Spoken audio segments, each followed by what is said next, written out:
How's it going, everybody? This is Dave Meltzer. We're going to be here the next 2 hours talking pro wrestling. We got Brian Alvarez of Figure 4 Weekly. This is the only day of the week without a guest, so we're going to take a lot of emails and phone calls, hopefully. Brian, how are you doing today? I'm doing good.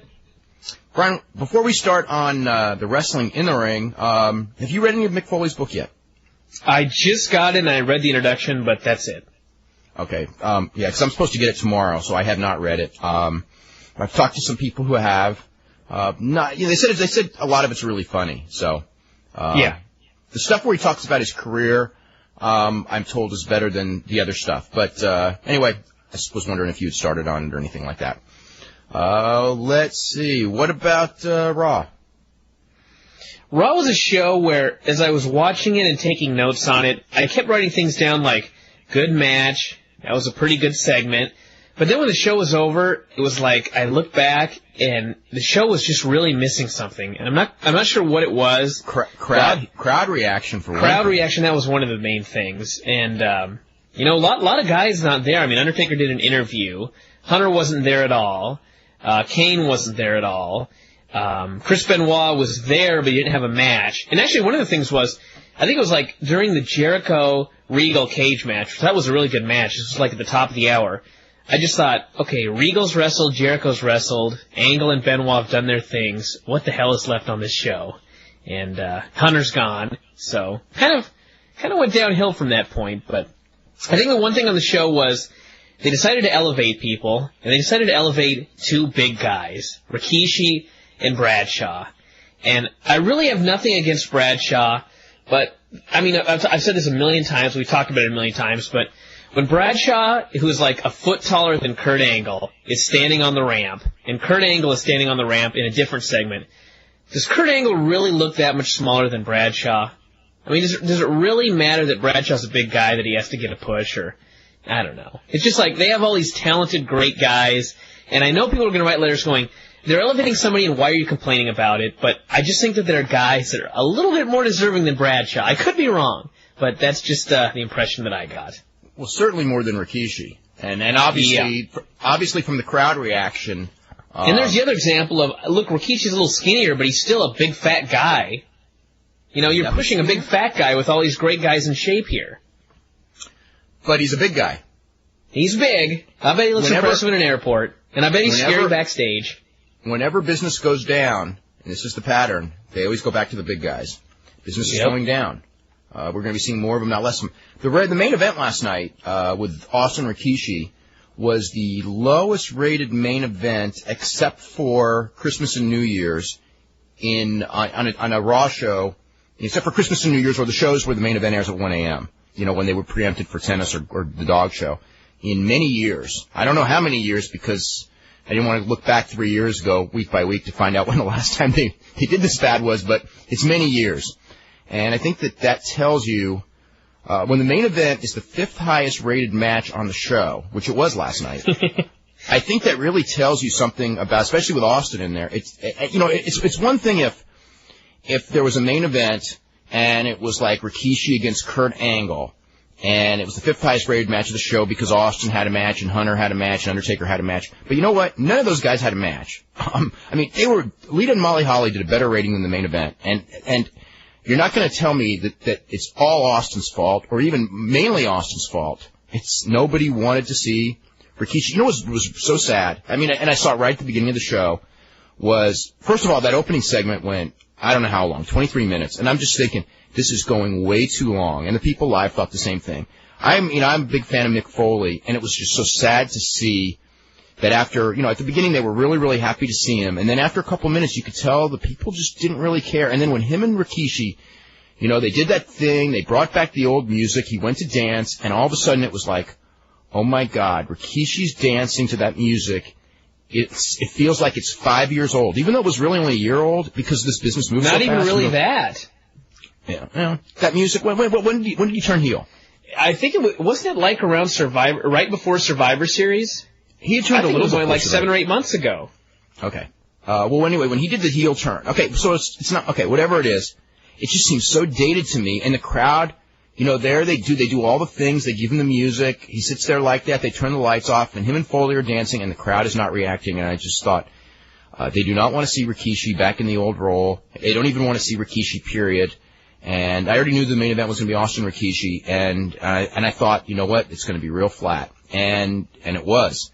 And it also, what was tough about it was, had this audience who, of course, they all want to cheer Austin. They don't give a crap about Rikishi. And so you have a main event with no crowd reaction. Even Jericho and Regal, they did some really good stuff in that cage match, and, great facials and this and that, but, the crowd was dead for that match. Yeah. They were struggling. One of the things with the facials, though, I guess you can't really put the blame on this because they have the big screen, but it's kind of hard to see facials when the guys are in a cage. But, if you can see it on TV, the fans can see it on the Titantron, so should have meant something. Yeah, that was the highest rated segment of the show, and that was only a 4.9. Let me see what else. Tajiri did work in a dark match against Sho Funaki, and Tajiri got beat. And from the live reports we got, we were told that was better than any match on the show. So anyway, he worked, and Devin Storm worked. Let's see what else. Was anyone else there that was new? There's somebody else.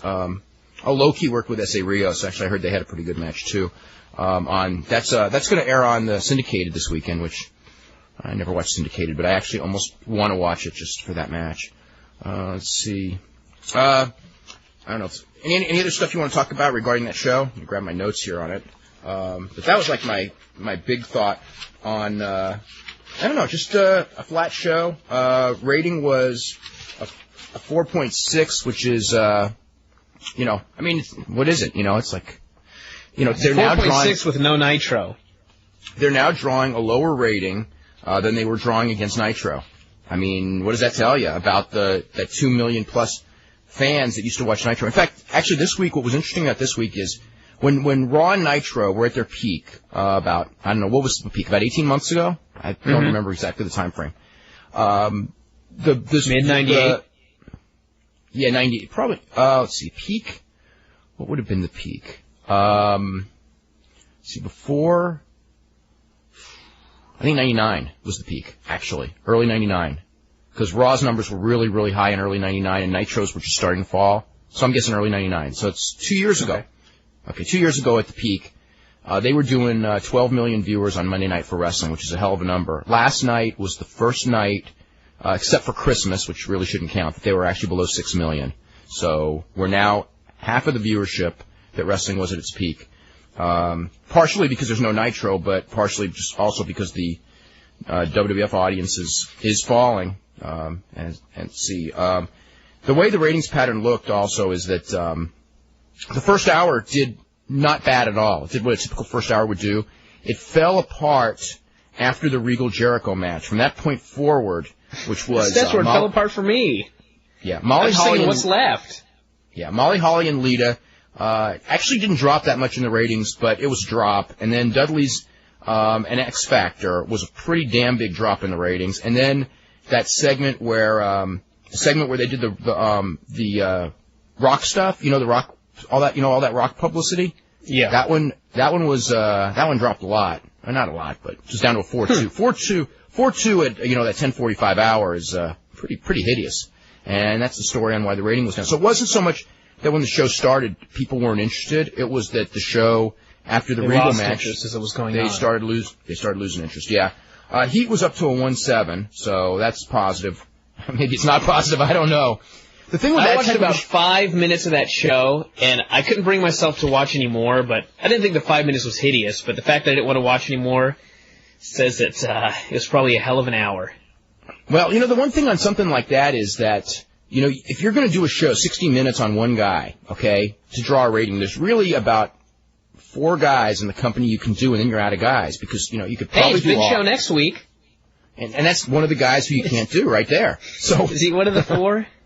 Well, I don't know. He didn't do too bad on that conference call, but I don't know, being asked questions by people in WWF New York. That's going to be a tough one. Yeah, the other thing that was so bad, another thing that was bad about the show was at the WWF New York, the one thing is that if you're a heel and you're at WWF New York, the crowd reaction is you're a babyface. So they put Angle at WWF New York and everyone's cheering him. They put Benoit at the Nassau Coliseum and nobody's cheering him. And, it just made, God, Benoit as a babyface just looked terrible last night. Yeah. That's not working. Benoit as a babyface isn't working. I don't know. The four-way for the light heavyweight title was a 2-minute match. I mean, it was fine. I thought the one spot with Eddie Guerrero where Rhino gored him to death, I thought that was awesome. So did I. Yep. I thought that was totally the best. Awesome. The way that, I mean, you couldn't even have better timing. There's just no way. It was perfect. Yep. You're right. That was really good. And I thought Dudley's and X Factor was the best match on the show. Just liked the way that thing was. And I don't know. That's pretty much the stuff there. UPN is having its affiliates meeting as we speak, as a matter of fact, in Salt Lake City. And one of the things that they're talking about is the future of the XFL. And the decision will be made by the 17th, which will probably be the decision on the future. If they say negative, there probably will be no XFL. And there's actually, some talk that they will keep it because they'll take it out of prime time so that it won't be the lowest rated primetime show in the country. There were some station managers that were there that were liking it. There were some that didn't. And were quite uninformed. Yeah. Well, the ones that, on both sides, they were quite uninformed. I mean, I thought what was great is, the XFL gives UPN a chance to attract companies trying to reach the men 18 to 34, a free-spending, hard-to-reach demographic. The only problem is that it doesn't reach that demographic very well. I mean, in theory, if it did, but it didn't. Yep. I know, but I think the quote, and I sent this to Brian earlier, that was so funny, is this is from Adam Ware, who's the CEO of UPN, and he said, if you step back and breathe, you realize that an average of 7 million people watched XFL games. There's plenty of leagues that would be happy with half that number. And he's right. There's plenty of leagues that would be thrilled with half that number. One of them is the XFL. I mean, SmackDown. Really says something when you're the head of the network and you can't even figure out your own ratings.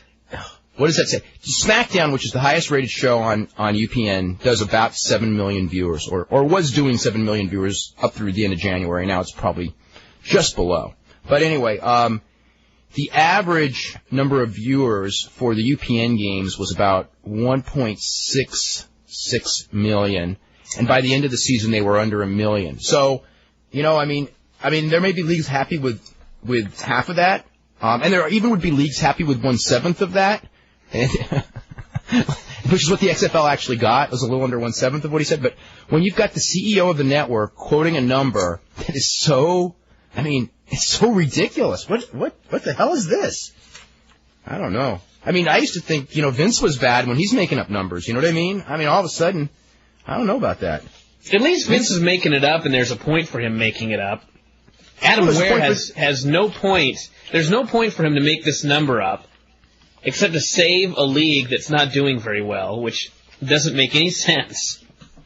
If you're a wrestling fan, I was thinking about this one today as I was going over the numbers. Pray this football league dies. Okay, and tell us why. Because I just wrote it, but tell us why. You were so right, Brian, about this. If you're a football fan and a wrestling fan, you better think about this. And this is not someone who's against the XFL. I would like the XFL to succeed because it's more jobs, and also it would make Vince McMahon look better in the public's eye if he has a football league that's successful to go along with wrestling. It would, in some sense, legitimize wrestling to many people. However, that didn't happen. Now, next year, if this football league loses the kind of money that it did this year, and there's no indications that it won't lose as much, and probably more because it's not going to have NBC exposure that it had, and it's not going to have primetime exposure that it had. So if anything, with lower exposure, it will be lower income and it will lose more money, especially because they're going to add 2 more teams. If wrestling continues, the wrestling side continues to make a profit of $90 million a year, that company's a money loser next year. Or on the verge of breaking even, depending on how much NBC is going to kick in as a penalty. If the WF profits drop, and if ratings are dropping and attendance is dropping, and WCW is thrown in the mix, and it also doesn't make money at the beginning, which is very likely, and you throw in the XFL, there's going to have to be major economic cutbacks made next year in WWF. And as soon as major cutbacks come down on a business that's spiraling downward, like wrestling may very well be, that's a very scary time a year from now in wrestling. With no XFL, I don't say losses, but the drop in revenue of the WWF will be a lot easier to handle because let's face it, WWF drops in, if just the WWF side of this business goes from, say, a $90 million profit this year, and it drops to a $40 million profit next year, I'm just throwing a number out. It's still making $40 million profit. It's still making $40 million, and no one's going to worry about spending a lot of money on production or spending money on talent or spending money on improvements at WWF New York or anything. No one's going to think twice about spending money. Now, if that company's losing $20 million in the year, they're going to think about every single thing that they spend money on, and that's it's just not as good in every way. It'll make the wrestling worse too because they'll be afraid to spend money on things, just on a lot of different things. So anyway, if you're, a lot of people who think that they're very loyal to WWF and think, come on, we want that league to make it. I want you to think this through. Anyway, let's look at let's look at the poll question for Monday. Let's see what this is. That's actually a different day. But I'll go through this one because we forgot to get to it. On SmackDown, this was not that good. What did you think of SmackDown? We had 6% excellent, 10% good, 19% average, 23% bad, and 43% awful, which actually surprises me because... You know what? I don't know if it's people jumping on the bandwagon or what it is, but we have got so much negative feedback about the WWF in like the last 3 weeks. Yeah, I know. Do you think the WWF should sign Bill Goldberg? And I was very surprised at the results of this. 13% said yes because WCW will be a failure without him.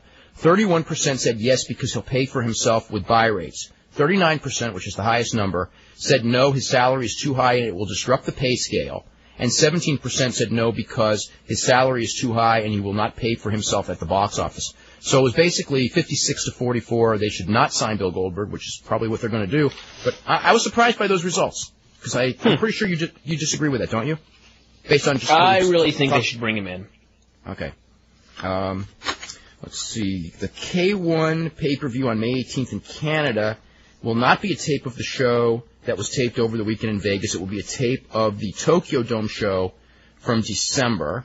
The Galavision Wrestling block, according to all the commercials on the station, will start at 7 p.m.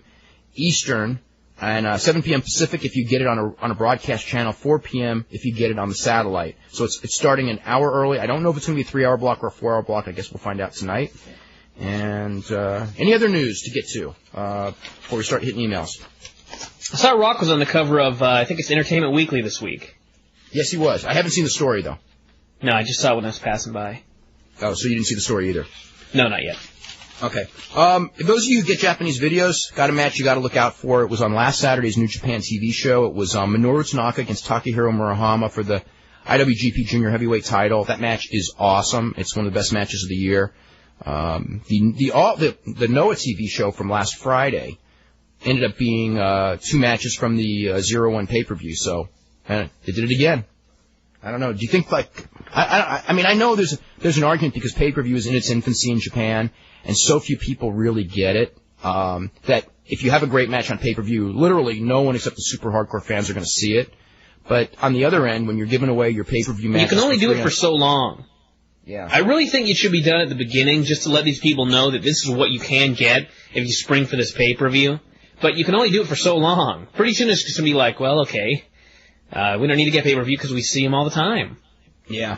I mean, I know people from Japan that have, emailed me, and they're just like, we're not going to buy this pay-per-view because we're just going to wait to see it on TV for free. And that's not the attitude that you want the consumers to have. And you're really stuck because, you could just say, well, let's air some of the undercard matches from the pay-per-view. But then you're giving away something for free that, isn't as good as the main events, and you're telling, you're showing people something that they really wouldn't want to pay for. You really have to show them something good, but at the same time, you can't do it for so long that they get to the point where they don't want to buy the pay-per-views because they're going to get it for free. Yesterday I was watching WrestleMania 14, and Aguila looks like S.A. Rios. Is that really him? Yes, it is. And what the hell is up with China and Lita and that spanking thing? Oh, my God, that was so horrible last night. Right, it's been horrible. That was so horrible when they were spanking each other and giggling. Yeah, was that... It's like every week they make me want to see it less and less. It's amazing. Yeah, I don't know. It's from Harry, who goes, with the exception of X Factor's music and Stephanie's voice, I liked Raw. Guerrero taking the gore, meant for Lita was classic old school. The enemy of my enemy is my friend booking. That's Heyman stuff, I'm pretty sure. Think it's too much to hope that the sneaky Latino heat we all know and love steals Lita from Matt. Huh, I bet so. I'm probably reading too much into something, but it looks like they're planting the seeds of Matt as a Randy Savage-esque, jealous, possessive beau. I thought the same thing. If anything, it looks like a heel turn for Matt is on the horizon because Lita's the number one face on the women's side. I just hope that Jeff Hardy and Christian enjoy their new curtain-jerking tag team when the inevitable splits come. They'll do better than that if they actually make Jeff Hardy and Christian a tag team. That'd be a hell of a team. Although Lita's new push does beg the question, why is nothing being done with Trish? Why? The only reason they did anything with her was because they got shamed into doing like one angle with her, and they had no idea what to do. That was not about her. It's almost enough that you want to recycle the line about Triple H noticing that she's got long blonde hair. By the way, did you notice how dark Chris Jericho's hair was last night?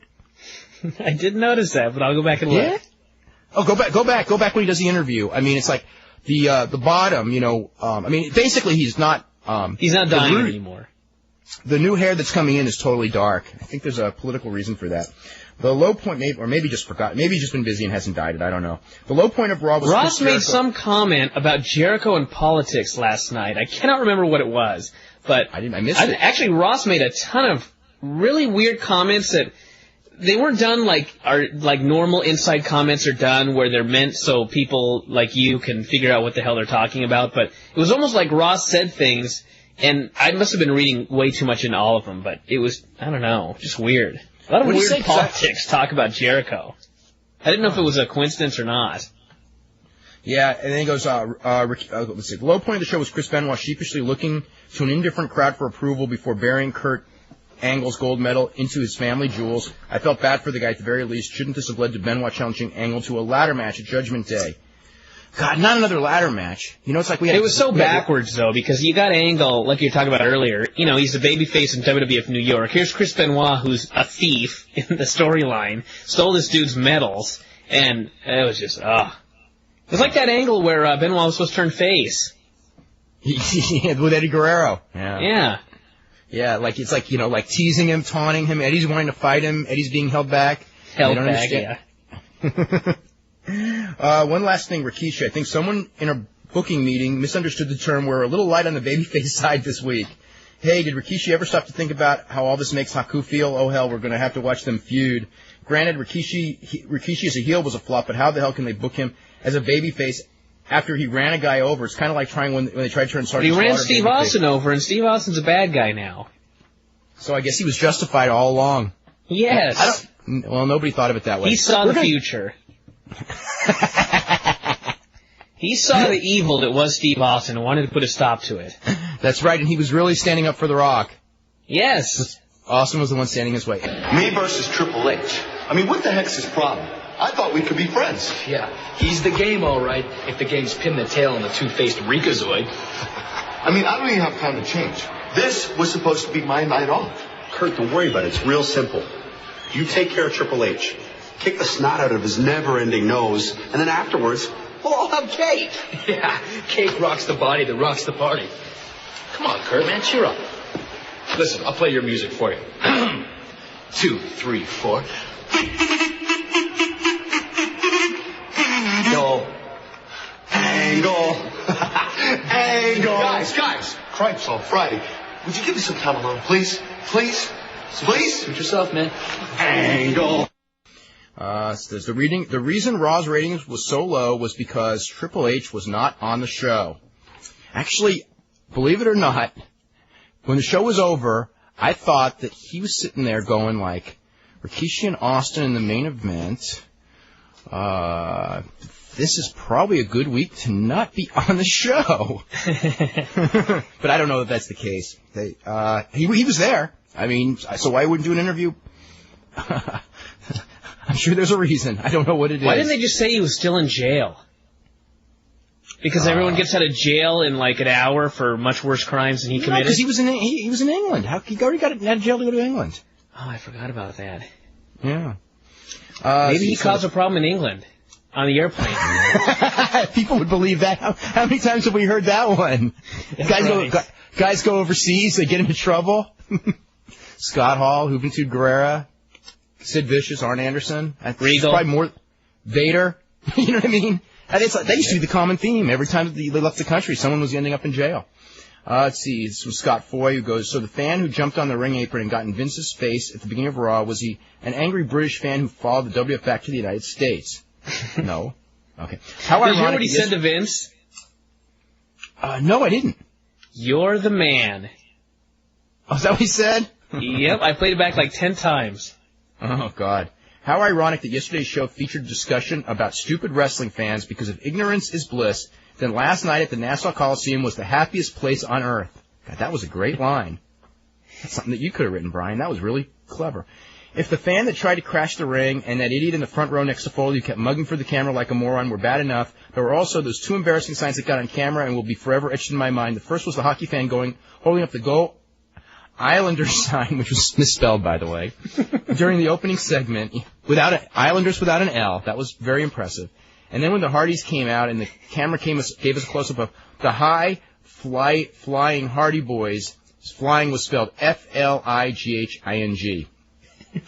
Anyway, he goes, how I weep for the American educational system. You know what? I used to notice this when Raw and Nitro were on, was that the spelling of the signs on Nitro was hideous, whereas Raw, it was never quite as bad. So maybe what's happened is that the good spellers are the ones that have stopped watching wrestling, and actually the WCW audience is still around. I don't know. That could be. I don't know. Maybe it was just because that was during the hot period, and there were more casual fans and more mainstream fans that were unable to write. Why would they be more? Why would casual fans be necessarily? Well, just because there was a larger audience, you would have just more people that would not be able to write in a larger audience. You know what I mean?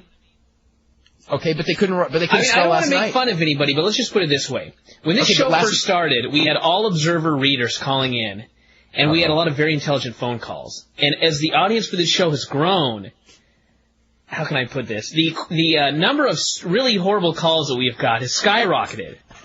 Not meaning to put anybody on the spot here. And the same with feedback on the website. When the website was in its infancy, we had a lot of really good letters, and as more people are visiting this website, we get a lot more horrible feedback. Okay.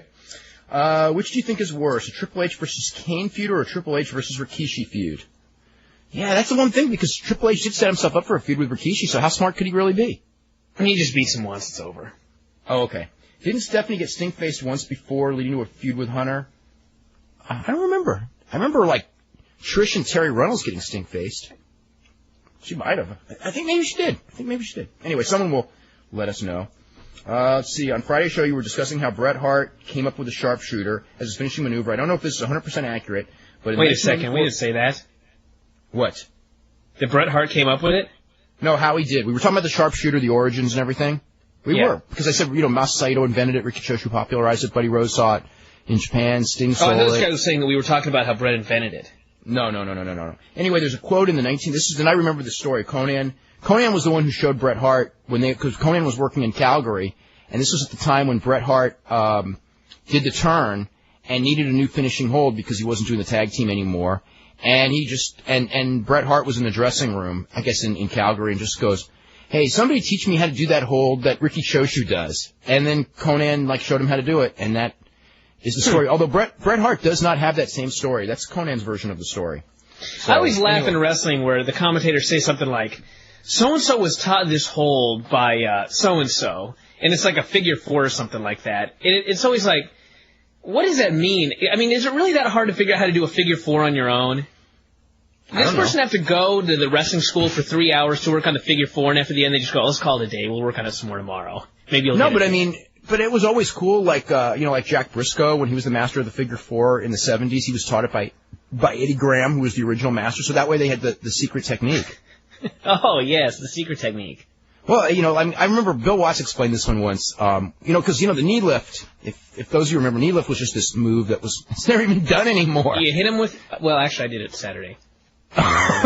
Well, you're retro, I guess. But anyway, I haven't seen the knee lift since Raven tried it on ECW to get everyone to chant 222, and nobody did because it was just too far back and no one remembered. So, but he tried it. But anyway, the knee lift it's not even used. But Mr. Wrestling 2 in the 70s used to do that as his finisher, and the early 80s. And the place, in Georgia, and then he worked other territories, to the 222, and everybody would do that. It was a pretty big deal and everything.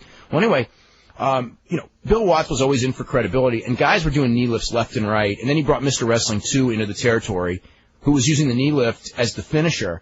And Bill Watts had this big thing where he was explaining, like, it's the technique and this and that. It's not a normal knee lift. He's got this special technique. So that's how he got it over. Let's see. This is from Kevin, who goes, were they trying to do a double turn and make Kurt Angle a face and Benoit a heel? No, they were not, but they were just... If not, this whole angle with Benoit stealing Kurt's medal is going to backfire. Just look at the mixed reaction Benoit got last night. Even though he's supposed to be the good guy and Angle's supposed to be the bad guy, he's a Canadian stealing a U.S. Olympic gold medal and sticking them down his pants. He's stealing. Yes. During Raw, when I saw the fan at ringside yelling at McMahon, my first thought was, is that Russo? McMahon isn't returning his call, so why not do a run-in contract negotiation? He did say you're the man, so it might have been Russo. Yeah. This is from Scott Shapiro, who goes on... I like how Vince just stood there and looked at him. Yeah. He didn't move or anything. He just looked at his fan like, what in the hell are you on my apron for?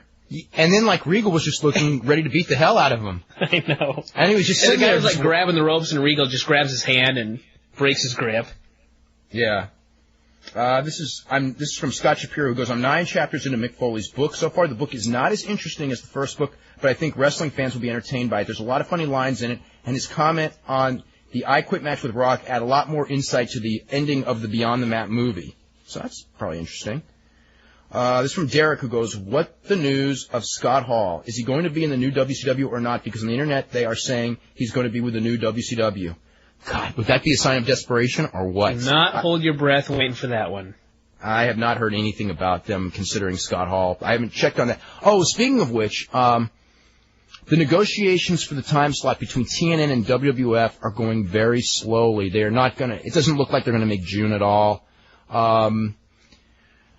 September is probably further than anyone expects. Try to give a date or any estimation. I mean, until the deal's done, there's no startup, okay? And the angle has cooled off so much that it totally doesn't even matter now. Oh, you mean just wait until they can do it right. Why rush it? Oh, yeah, absolutely. Yeah, it doesn't matter if it starts in August or it starts in November, it's all the same anyway, other than they're paying guys salaries for a couple of months that, they're not going to be using. I know this whole China Lita spanking thing is designed to pander to the horny male demographic, but there was just something about Lita giving China those slaps on her bottom, and they're giggling like 11-year-old girls that seems a little bit unsettling, I dare say creepy. Yes, I felt the same way. It was creepy.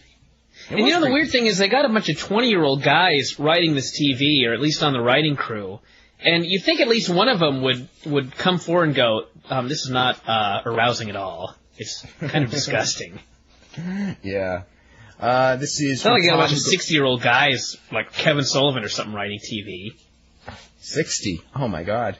Kevin Sullivan and Dusty Rhodes booking this angle. Do you know that Kevin is... do you know that Kevin Sullivan is, afraid to go to any indie shows because he's got this $300,000 a year deal with Time Warner, and he just thinks that if he's even seen at a show that they'll, consider it a breach? There was, some indie show that was, 3 minutes from his house a couple weeks ago, and, they just go, hey, Kevin, come by, and it's no, because what if the word gets back that I'm seen at a show? Can he wear a mask? I don't know. This is from Tom, who goes, what are your thoughts on Phil Mushnick's comments about the UFC? I disagreed with him. Yeah, he wrote on Sunday. It's funny. What did he say? He basically criticized the Meadowlands and the Trump Taj Mahal for allowing the UFC into those buildings. Let me see. Let me get the exact wording. Hold on. It says, nice to see both Donald Trump's Taj Mahal in Atlantic City and the Continental Airlines Arena at the Meadowlands are now in business of hosting Ultimate Fighting Championships, an unmitigated blood sport designed solely for the entertainment pleasure of the bloodthirsty and their kids. So that's what he wrote. Yeah. Were you watching UFC 1 before he wrote this article? I wish that he had called me before this because I think that's kind of unfair. What's the difference between them booking, them booking that or the Garden booking boxing? I think it's pretty much the same thing, isn't it? The one thing I could say with Mushnick, because I've had discussions with him about UFC before, and he is also, he doesn't like boxing, so I never could get him for being a hypocrite, because most of the people who criticize UFC are boxing people, so they're total hypocrites. But with Mushnick, it's just a disagreement. I can't call him a hypocrite. Nevertheless, as far as, getting on the buildings for booking this stuff, any building that, what is he going to get on buildings for booking boxing or pro wrestling? I mean, actually, he would for pro wrestling, but I don't know. I totally disagree. Anyway, Sunday night. Hey guys, but the fact that it's legal in New Jersey, it's not like it's illegal. Like the way he wrote it, it sounded like, it's an underground right band. Exactly, but there are rules. I mean, I just don't think that Phil was informed that there are rules and that it's but the a thing is obviously it's legal or it wouldn't be held. Well, I mean, if it was illegal, the Meadowlands wouldn't give him the date, so he would have nothing to write about. No, that's true. But I mean, wouldn't it have behooved him just a little bit to maybe even pick up the phone and call you just to find out about it because you guys have talked about it before? Yes, it would have, and he didn't. Right. So he's wrong, and he shouldn't have written that without at least researching it a little bit. And the other thing is, as far as the kids and everything, it's like, I wasn't at the last show at the Taj, but I was at the show before that. There was not that many little kids there, like none, except for like maybe some Sons of Fighters, right? Right. I mean, I think for the most part, because Eddie had asked me this question earlier today, I think the average age of the couple of kids that were there, 13, 14, maybe. I mean, if that, maybe a little bit older. So, I mean, you can walk into a casino at 14 or 15. You just can't go onto the casino gaming floor. So there's no law that says you can't go to the arena, and I didn't see anybody checking anybody for ID that it had to be 18 or over, but there wasn't anybody like 7 or 8 years old there. Mm-hmm. So. Yeah, I mean, UFC, but even if there was, there are people 7 or 8 years old at WWF, and WWF to a 7 or 8 year old is there weren't any 5-year-olds with foam middle fingers there? No, there wasn't. Let's see. This is from John, who says, Sunday Night Heat was much better with no matches. When was the last time you saw a good match on Heat? I haven't been watching Heat, but I know there was because you saw it, right, Brian? Yeah, I saw Eddie Guerrero and Test. That wasn't too bad. Yeah. They should turn Heat into a shoot interview. I don't want to hear about shoot interviews on WWF. Interview. No, there's no such thing. Whenever you what hear the happened word to that insider terms thing we used to have on the website? People need to read that again. Shoot interview means new form of work interview, right? I guess it does now. Yeah. Anyway, if Triple H was told by Vince personally that he had to elevate either a top face or a top heel, he could choose among the list of Jericho, Benoit, Angle, Regal, either Hardy Brother, and Rikishi. Who would he choose? You got to ask him. I don't know. I bet Regal. I'd guess Benoit, but maybe Regal. I don't know. I know that the word that comes indirectly out of his mouth is Jericho's a lousy worker, hurts everybody, right? Mm-hmm. Benoit can have a real good match if he's carried. If he's carried, yeah. If he's carried, yes. Angle had got too much too soon, right? Didn't pay his dues. I haven't heard that one yet, but you haven't? Oh no, he was complaining the whole time that guy was champ. That he's way too soon, hasn't paid his dues, didn't work any territories. You know that. I heard the didn't pay his dues part, but yeah. Regal, I haven't heard him say anything bad about. You know what? You're right. It for sure would be Regal because Regal was sort of a mentor form when he broke in anyway. Remember? Mm-hmm. So I would bet you he'd pick Regal. Either Hardy, forget that. Rikishi's always this. I don't know. It's easier to do that. He pretty much made Rikishi. Remember that when Rikishi was just some guy and they put him against Triple H on I think it was a Smackdown match. That pretty much was the match that made Rikishi. That's right. I remember that. Yeah. Yes. I mean, it's a hell of a match. That's from Scott, who goes, "Well, I don't mind Bradshaw. He really does lumber around the ring. He simply isn't smooth or graceful. He almost seems Frankenstein-like the way he moves around the ring. I keep waiting for him to yell, 'Fire, bad.'"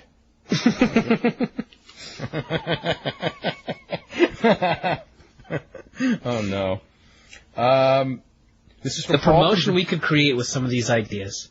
Yes, this is from Paul from Virginia, who goes, "I remember on Friday that you were talking about the Iron Sheik and how you have never seen any evidence of him ever being in the Olympic Games. Not to bust on other sites," which of course means he's about to do that. "But I saw an interview." No. Perhaps you should inform OneWrestling.com about this. On their AskOneWrestling.com, we should do like Ask the Couch. How's that? So that way, we don't have to take credit when we do smart-ass answers on the website.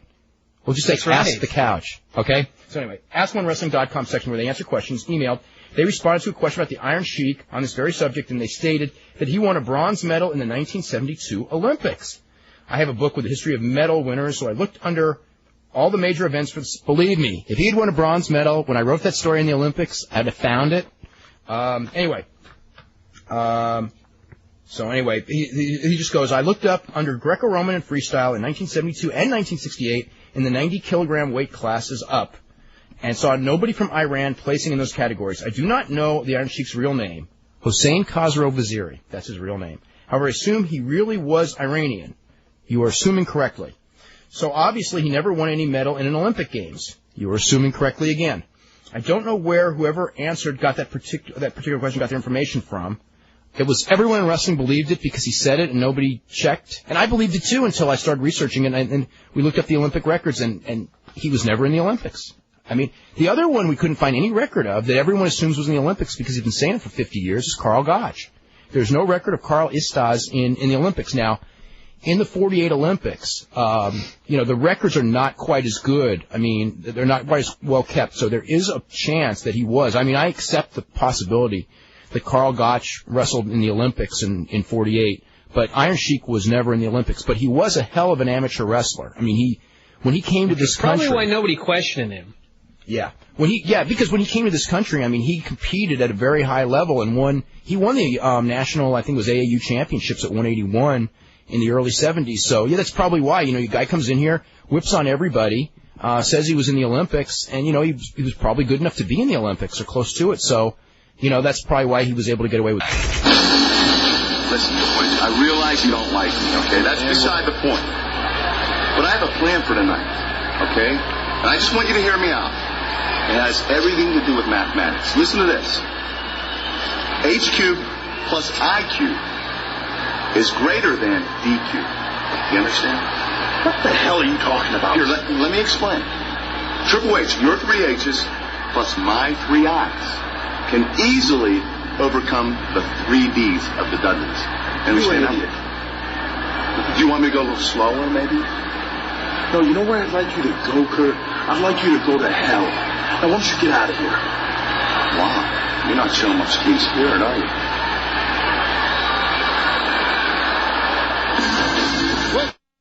Hey, who wrote that stuff? I think I have no idea.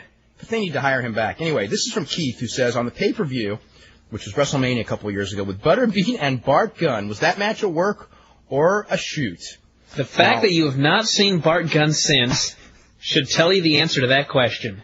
That match was the only, or not the only, because all the Brawl, or pretty much all the Brawl for All matches were about the only shoot matches in the history of the WWF. That would be the only one in the history of WrestleMania. And they will be the only ones in the history of the WWF as long as Vince McMahon is alive or anyone with a memory of Brawl for All is alive. Someone's going to come up with that idea again. Oh, my God. Actually, you know what? Of all the stupid ideas, you know how people just copy, we talk about independent promotions, they copy ideas that are really dumb, copy like angles that failed miserably, so then they do them because they think because they were on TV. You notice that none of them actually did copy the Brawl for All? I think they were probably too scared. You know what I've seen them copy, though, is those stupid fake boxing matches. Boxers, and it ends with a body slam or something. Yeah. I see those matches and I go, I wish you guys would just copy Brawl for All. No, I wish they wouldn't, because guys get hurt. When you get guys that don't know how to box, and they're big guys, and they're all roided up, and they're out there boxing, they can tear muscles real easy. I mean, we heard how many torn hamstrings, and, Savio Vega's neck, and, you know what I mean? Like, guys got hurt. Mark Canterbury never wrestled again, did he? Or did he do a comeback? I don't remember, but he got hurt real bad. I don't think he did. Yeah, I think that might have been it for him.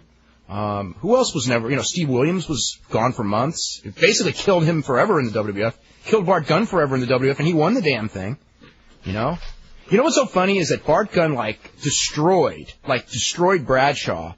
And to this day, if you ask people, who's tougher, Bart Gunn or Bradshaw, they'll all say Bradshaw. He's bigger.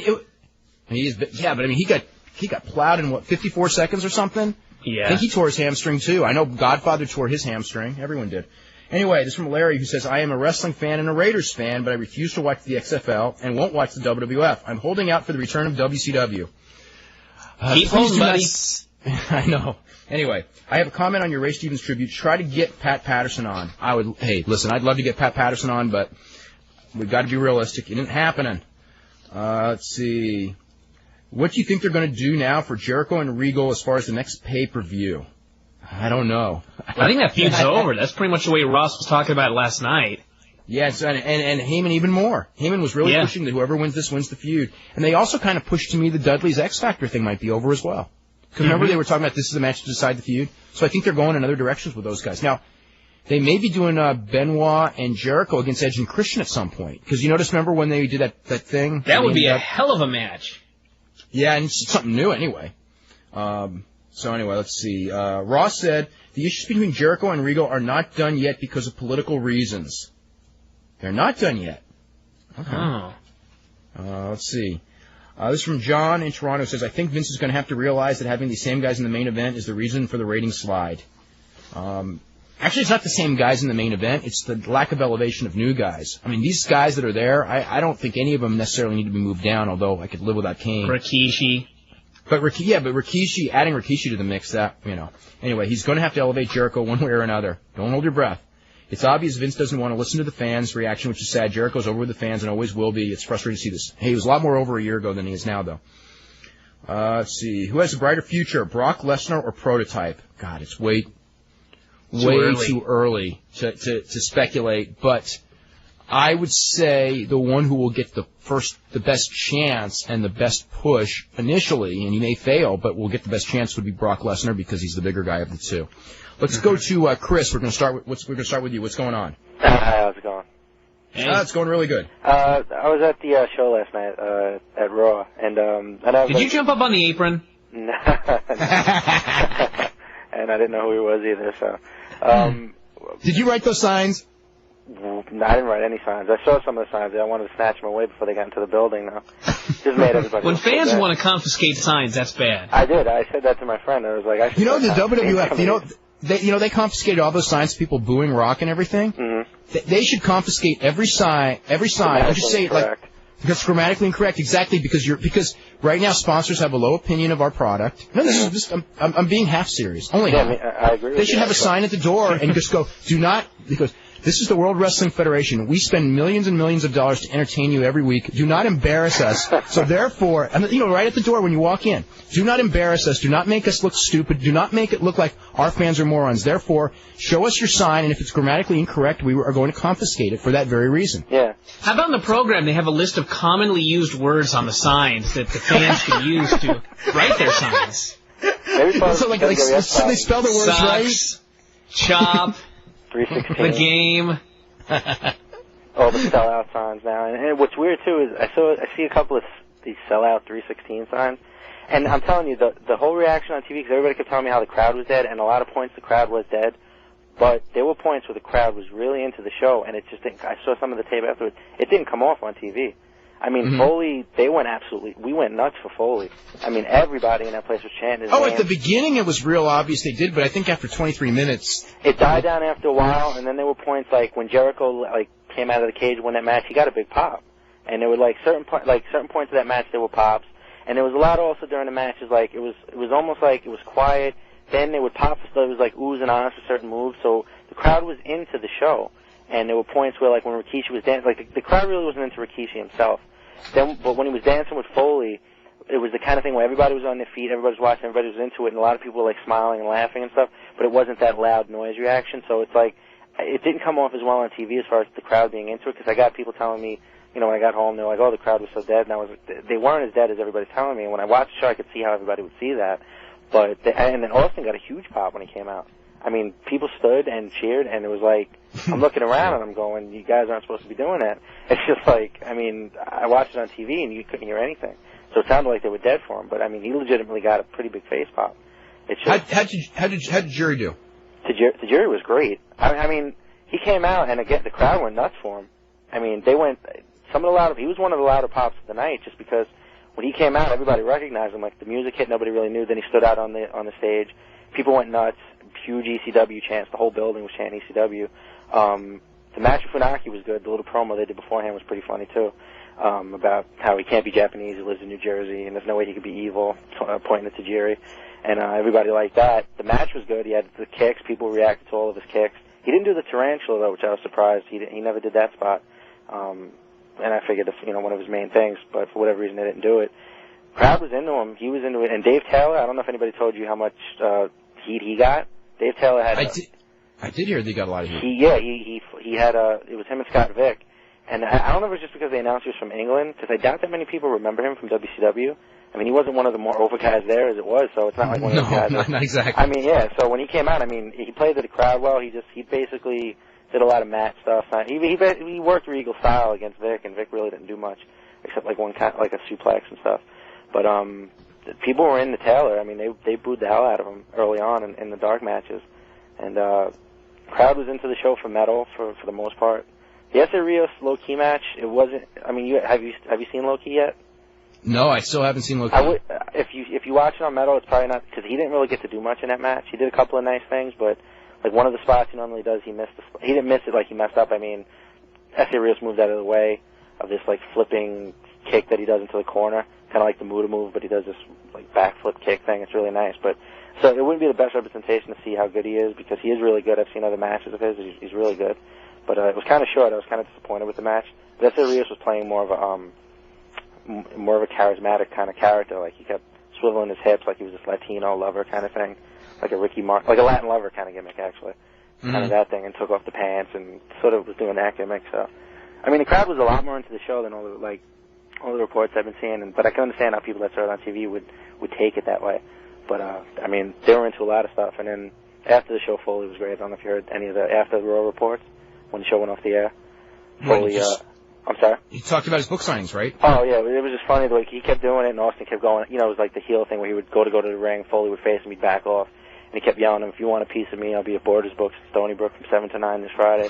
And then the crowd laughed, and then Austin would go at him and say something like, you know, what are you saying? You know, and Austin would sort of play into it. He's like, oh, you just don't get it, do you? Borders Books, Stony Brook, 7 to 9. He repeated himself like 7 or 8 times in the crowd. It was great. And everybody loves that guy. I mean, you can't help it. Yeah. Yeah. So the crowd was definitely a lot more into it than what I've been hearing. I mean, I saw some of the show on TV, and it looked pretty good on TV. It's just some of the matches were short, like the lightweight match. But they kind of, you know, they popped for certain moves during that match too. It was more like, I don't want to say Japanese crowd, don't take it that way, but it was that sort of thing where it was like quiet.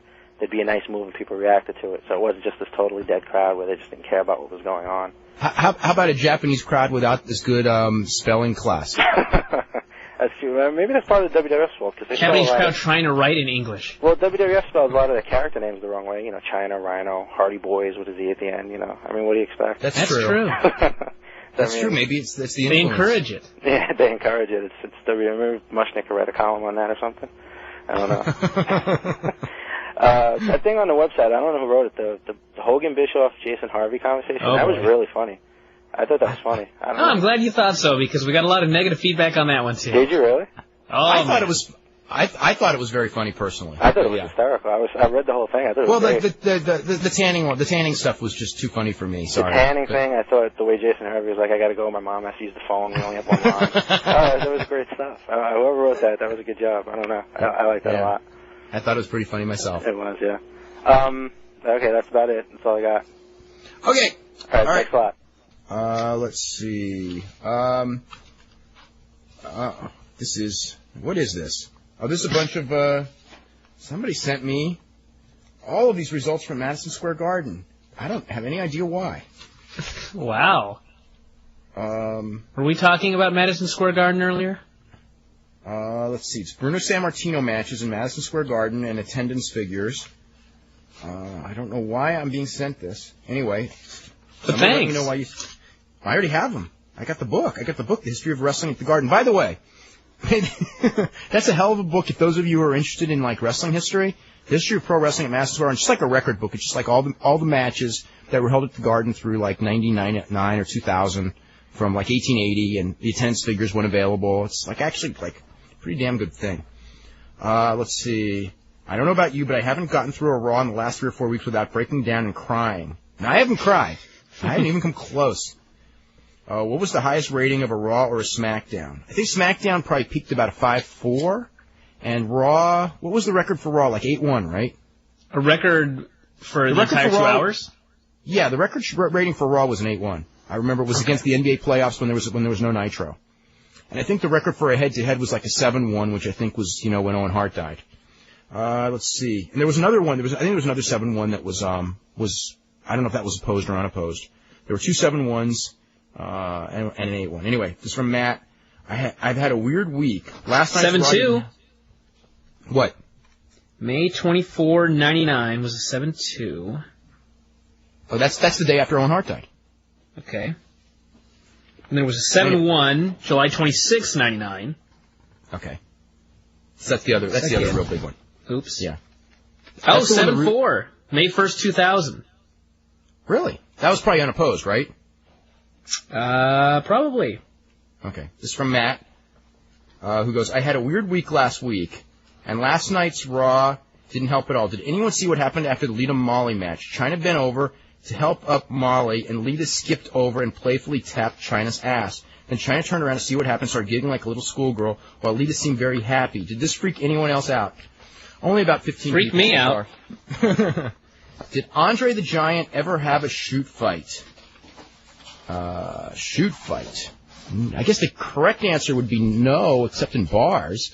But he had a very weird match with Akira Maeda in 1986 in Japan, where the match fell apart, and it was not a shoot, but it kind of well. I mean, the match fell apart, and Akira Maeda took Andre the Giant down 40 times in a row, and Andre the Giant was about to have a heart attack lying on his back. I mean, the one thing about Andre was he had no balance at all. I mean, he was big and scary, but every time Maeda would go for the leg, Andre would tip over like a 3-legged table.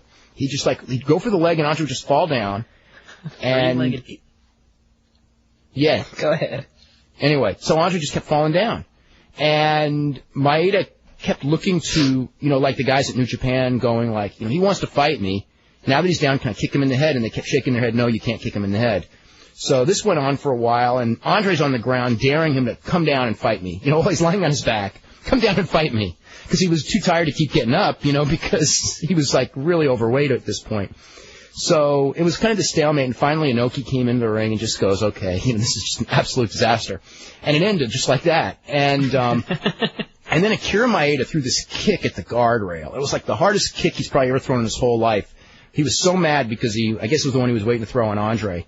Oh, no, the one thing I should also mention this, before Maeda did all those takedowns, they were standing there, and they were, really ready to fight, and Maeda just started kicking him right in the kneecap. And Andre couldn't block any kicks, obviously, because he was too slow reflexes. And he kept trying to grab Maeda. Maeda would come in, throw a kick to the knee, and then back off while Andre would lunge 10 seconds too late, right? I mean, he made him look really, really bad, although Andre's, so huge that if he ever, grabbed him, yeah, even if he grabbed him, he got in time. He'd have been done. Well, he looked it looked when you're watching it like Maeda's going to be done for as soon as he grabs him, but he never came close. You know what I mean? Mm-hmm. So he just kept kicking him in the knee, and the knee's all bright red. And then at that point, Andre couldn't stand on the knee. There were a couple of takedowns. Andre would get up, get his knees kicked. Then finally, he just didn't want to get up anymore because his knee hurt so bad, and then he just laid there, and Maeda just stood there going okay, now what do I do now? And it just kind of ended. But I mean, I remember after that happened, there were some people who were on that tour. This was before I saw the tape of it, and they go and these were people who thought that the Choshu Maeda thing was which happened the next year. They thought that was a total work, even though it wasn't. But but I remember after that thing, they were going Maeda would have ended Andre's career if one of those guys at ringside would have shook his head. They said he would have just taken his, he'd have kicked him in the knee so many times and kicked him in the head and all that. And then, so that pretty much to me spelled the end of the myth of Andre as the toughest man in the world, but it didn't didn't dispel the myth to anybody else who didn't see that tape. Anyway, how do you think Triple H would fare in a real fight with Benoit or Angle? I have no idea. Who knows? Yeah, I have no idea. I mean, just as a guess, I would put my smart money on Angle, but again, who knows? Well, I think Angle's a pretty safe bet. Benoit, I have no clue, but Angle. I mean, Angle can take you down so quick, especially a guy who's never wrestled. That the odds of him not doing so are pretty minuscule. Especially unless you're a world-class wrestler, you're not going to stop his takedown. So. And of course it depends on conditioning and a lot of things, but I mean, Angle would seem like a pretty safe bet. This is from Josh, who goes, here's a funny sign we saw at King of the Ring last year. If you smell, spelled S-M-E-E-L, Smeal, like something. If you smell what The Rock is cooing, cooking is spelled C-O-O-I-N. Yeah, I think that they should definitely have that sign like at the front of every building when they have a TV taping. Please, we are losing sponsors very quickly because they think they've read that Gallup poll, and we have got to change our image. You know that Brian, that they're doing like a big thing. I think it's tomorrow. The big advertising thing at WF New York where they're trying to sell upfront ads for Smackdown and Manhunt, and not the XFL, by the way. It's going to be an interesting day. It is going to be interesting, but one of the things that they're doing is they're going to have a presentation to explain that the image that people have, like this is for advertisers, the image that you have of our fan base, maybe not being as intelligent as you are, is in fact false. So one of the reasons I think they need to, like, when they show clips of all those fans having fun, I bet you that they do not show any of those signs in that presentation tomorrow. You think so? I got that feeling. Let's go to Alan. Alan, what's going on? Hey, how you guys doing again? Doing great. All right. I have a question. With Rikishi turning good again, what is that going to leave? You think Haku? Do you think they maybe might feud with each other? Maybe Haku will join with McMahon, or? Oh God, I think that Haku's just Haku and McMahon. Yeah. I tell you the truth, I don't really care for Haku. I never thought he was that great to begin with, but. Those would be some compelling 20-minute opening segments. Haku, go pull this guy's eye out. No one will get it. How'd you like that last night where Vince is coming down the aisle with Regal, all dressed up in his suit, looking like he's going to go kill somebody? I thought that was great. Yeah, it was pretty funny. Do you remember, I was just reading on the news board, you probably remember him, Dave, the manager in Florida, Sir Oliver Humperdinck? Oh, yeah, of course. I was reading on, yeah, he had heart surgery about a week or 10 days ago. Yeah, they're having a benefit for him or some type of thing for him in Florida, Key West. Did you hear about that? Yeah, in Key West on the 16th, I think it is. Yeah.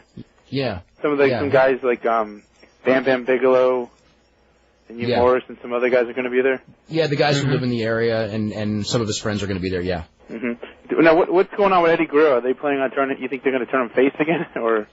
I figure that they're doing something where he's going to try to steal Lita from Matt. Oh, I see. But you think he's going to stay face, or you think he's? I think that kind of would make him a heel. He can't be a heel and steal Lita because she's a babyface. Yeah, but he seems weird. No, but it's like that Kurt Angle thing. Kurt Angle. I don't know. Well, if he actually gets her, he'll have to be babyface, and Matt will have to turn heel. Mm-hmm. Oh, that's true. That's possible. I think Matt's taking on Eddie Guerrero at the pay-per-view. Okay, but no, seriously now. If Lita goes with him, then she's an idiot because I saw on TV he was sleeping with 2 prostitutes. Or no, he was not. He was in a shower with. He was in a shower, and it was on TV. This is not like it's some hidden thing that's a rumor. We saw it. And, he was engaged to China while this is going on. So this is not, plus, you know what? Plus he's also married and has kids himself. So therefore, I don't know about this thing with Lita. I think Lita needs, Lita dumped Malenko, and Malenko doesn't have anywhere near that kind of, well, if you do it that way, then you have to look that both Matt and Lita have said in public that they are not together, yet they're together on TV. That's true, too. True. I knew. Did you know Lita was I'm from Florida. Lita's from Florida. No, I didn't know that. Yeah, I read that she's from Fort Lauderdale or something. She went to high school down where I'm from. I didn't know that. Kind of like where Gangrel. He's from down here too. Yeah, well, I knew he was. Yeah, him and Tom Nash both started out together in South Florida. Do you go, Dave? Do you go to independent shows that much, or like in California? Not a ton. But I go every now and then. Because I haven't been for a while, but there's a show down here that we have this Saturday. I don't know if you heard of them. There's a group called Fow Future Wrestling. Oh, yeah, of course. I heard of them. They're having a show with Jerry Lawler on the show. Oh, yeah, I've heard about that because he's been publicizing it. It's the show he says that, he claims that the guys who are on the show have all been told that if they work the show that they'll never, ever get to the WWF or something. Yeah, I've never been to any of their shows. I know one of the guys that runs the group. I don't know. I just never bothered to go, but it might be interesting to go. I think they're going to have Bill Alfonso on their show, and they do sometimes bring in wrestlers, some name talent, but do you think running an independent promotion doesn't mean you're going to draw a great crowd just having some old-time name, or, name talent from the past? It doesn't work around here. It depends on how well you promote it. It really depends. True. All right, that's all I have to talk about for today. Keep up the good work, guys.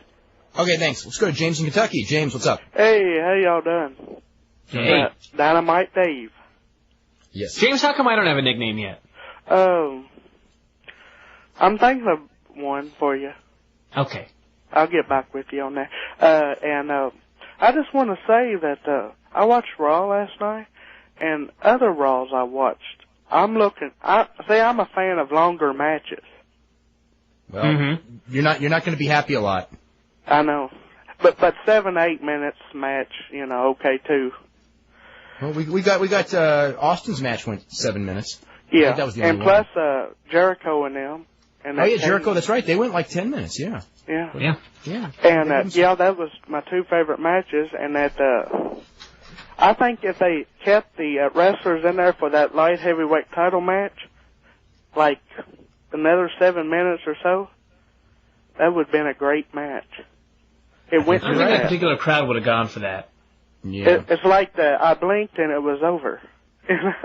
That happens a lot. Yeah, and I would like to say that if the WWF would quit, who cares about what every once in a while? Every once in a while, what goes on in the back? People's interested, but the Dynasty, Dallas, Notch Landing era is over, and people's just not interested. Like me, I got old tapes. If I want to watch a Dynasty in Dallas, people. I think Dave has those old tapes too. What now? Do you have those old Dallas tapes, Dave? Yeah. No, I have none of them. J.R. Ewing? Yeah. Yeah, I don't remember J.R. Ewing. Are you talking about the soap opera, the WWF? Is that what you're comparing it to? Yes. Soap opera. Okay. See, when you watched when you were a kid. I'm a fan of the 80s also, when they just had matches. I was a big fan in the 80s too, but that was in the 80s. I was a big fan of the 80s. I like the 80s music, by the way, too. Okay. Yeah. I don't mind it, but I don't want to be like re-releasing it either. Okay, Dave, what you were saying that they was going to put Benoit and Jericho against the Christian and Edge? Yes. You think pretty soon? I believe that'll happen at tonight's taping or whenever it is of SmackDown. I wouldn't be surprised. Yeah. Yeah, and I think a good match coming up for the next pay-per-view, Benoit versus Kurt Angle in a ladder match with the medals We've had on. so many we've had so many ladder matches. We had Benoit and Jericho in a ladder match this year. Then we had the tables, ladders, and chairs at WrestleMania. It's like, it's going to be like the cage where you do it so much that you've killed it. Uh-huh. Yeah. So I really just don't want to see. I don't think those guys could. I don't know if I want to say that. I don't think they could have a good ladder match together. But just looking at those two, you don't think. Well, I guess Benoit maybe, but not Angle. You just don't think ladder match. What's Angle going to do in a ladder match? Well, he'll try to do anything he can to get them medals back. You know what I mean? I guess so. Yeah, they got to do something with those medals. Yeah. Maybe medals on a pole. How about the winner? The winner is the guy who tears off the loser's pants. Oh. I don't want to see that either. Yes. Yeah, Dave. I just wanted to tell you when they do that one, then we know they're really in trouble. I'm a dedicated wrestling fan. Uh-huh. You know how long I've been on the phone waiting to get on the air? I've been on here a whole hour. Wow. That's how dedicated I am. Cool. And tomorrow, Bobby Heenan's going to be on, right? Yes, he is. That's right. And it's not like one-time thing. I could call back in tomorrow and talk to Bobby. You can call to talk to Bobby Heenan. Yes, you can. In fact, I encourage you to do so. Okay. And also, I would like to say that would be deemed the meeting of the minds. What did you say? Was that? I missed that. The meeting of the minds. Okay. Yeah. All right. We got to run to a break right now. Thank you. This is from Gary. He says, WWF should forget about starting up WCW. WWF sucks right now, and their staff should not be any more overworked. They need to get WWF back on track. No one's going to watch WCW at 11 p.m. because nobody cared about that company in prime time. The WWF will lose money on WCW, and it will be another McMahon failure by the end of the year. WWF should cut their losses early with WCW and end the company before they even started. All the WCW wrestlers under contract are B-level guys or worse, and they should be content working indies. Actually, to me, this is not going to be the same WCW.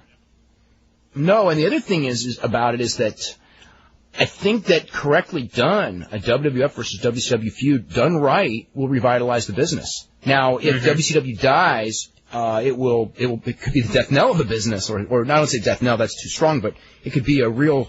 WCW dies and they do XFL a second season. That could be a death knell right there. Yeah. This is from John in Kelowna, BC, who says, in a recent article of our city's newspaper, a columnist spent an entire page ragging on wrestling. Here are some of his quotes. It's not the blatant sex nor sexism that's the problem. It's not even the violence per se. It's that the cable and pay wrestling phenomenon is part of the reason kids take guns to school and shoot other kids. I'd like to see that in context, because I don't really like that quote at all. I mean, it's like... So, Goldberg has a nasty scar on his forehead that was acquired when Scott Hall smashed his head into some metal stairs. It being his head, Goldberg was not seriously injured. Well, that's just meant for comedy. Football fans aren't like wrestling fans. Football fans aren't anything like wrestling fans. Football fans have a brain. Oh, God, yeah. That is pretty insulting. I take that one real insulting. Anyway, ladies, when you see your husband lying on the couch this fall with a real football game on the tube, you can say to yourself, I always knew that I married a real intellectual, relatively speaking.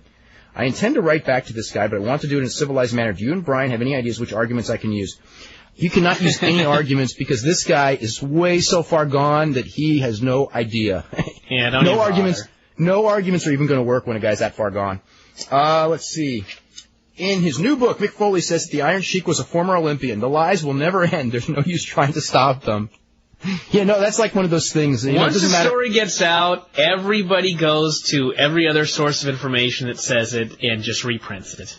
Yeah, I mean, it was like there'll be like news stories that come out like every day. It's like this guy's starting a new company or that guy's starting a new company and they've got this TV deal, and then you call them up and it's like they haven't even had the meeting to begin with to like get the funding. And they haven't even approached a television station, but it's already out there on the internet. And you say no, and then people just go, "Oh, you're behind on the story." In fact, actually, I joke with Brian about that about once every week or two. I send him emails and go, "Brian, we missed this story too. What are we doing? We're always behind on the story." So behind. Yeah, I know. Let's see. It's just like The Mummy Returns, The movie made, it was like $70.1 million or whatever. And as soon as that story got out on the AP, you know that every magazine, every newspaper, every local newspaper took everything from that AP article. And if somebody had been asleep at the wheel of the AP and had put 70.1 million instead of 60.1 million, every single newspaper in the country would still have put 70.1. Nobody would have even bothered to research. Brian, do you know what the story is on that one? You don't even know. That's a fake number. Did you know that? The 70.1 million? Yeah.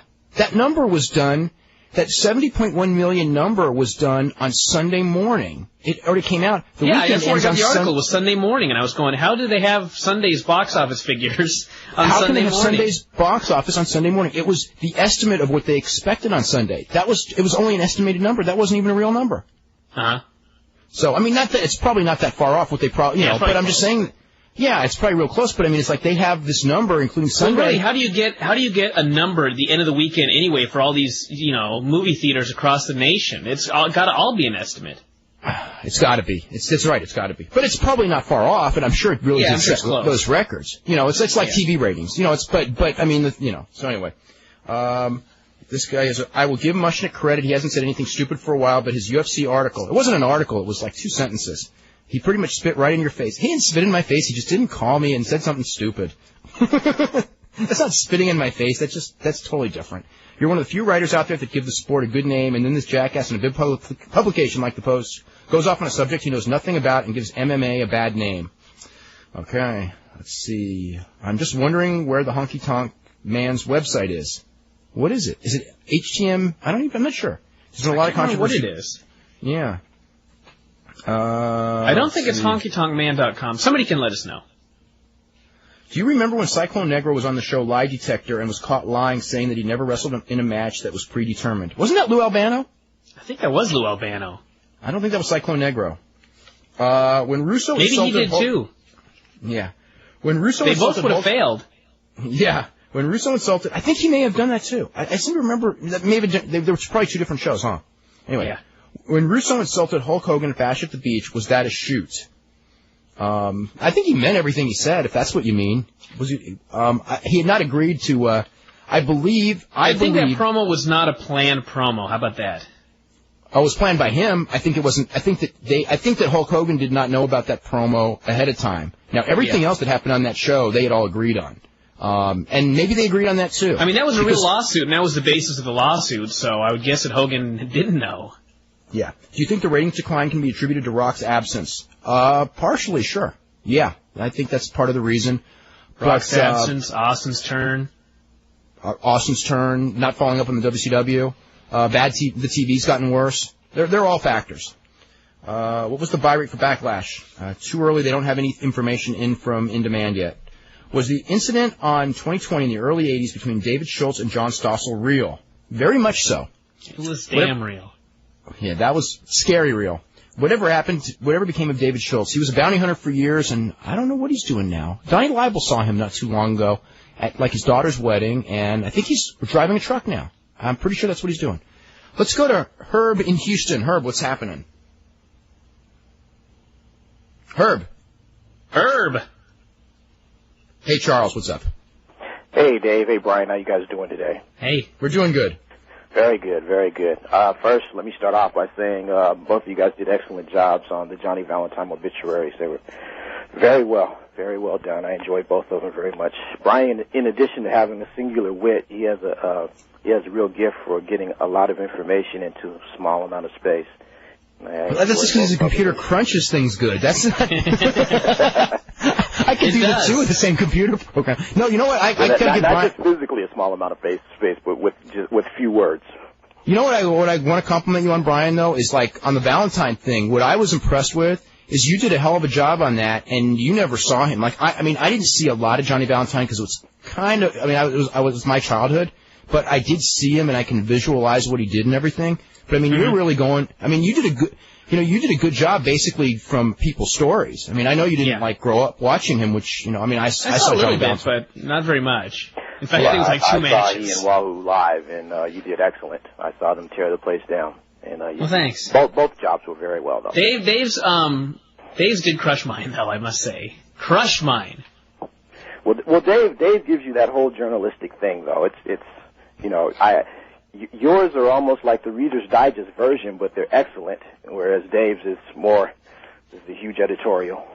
Mm-hmm. But both products are very good. What I wanted to talk about, I guess, briefly was, and I don't know if you guys even want to revisit this or not, but in the past week or so... Montreal?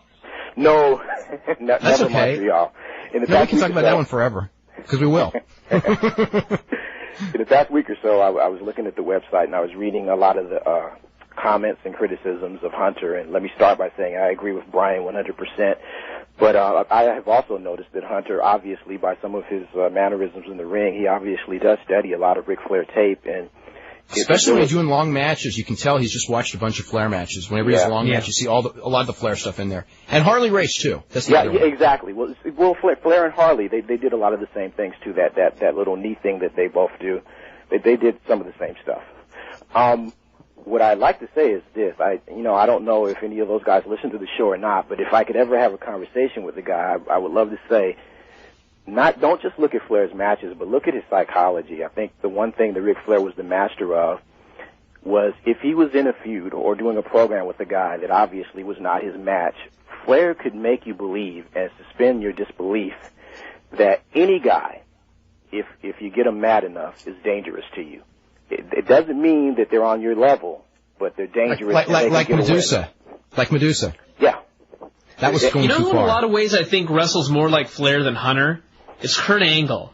Absolutely, because he's a bumping machine. Kurt Angle, the babyface will just be absolutely pummeling him. And he'll cut him off, and then almost immediately, it'll be another switch, and the babyface will just be beating on me. It's totally Ric Flair. The one thing about Kurt Angle, though,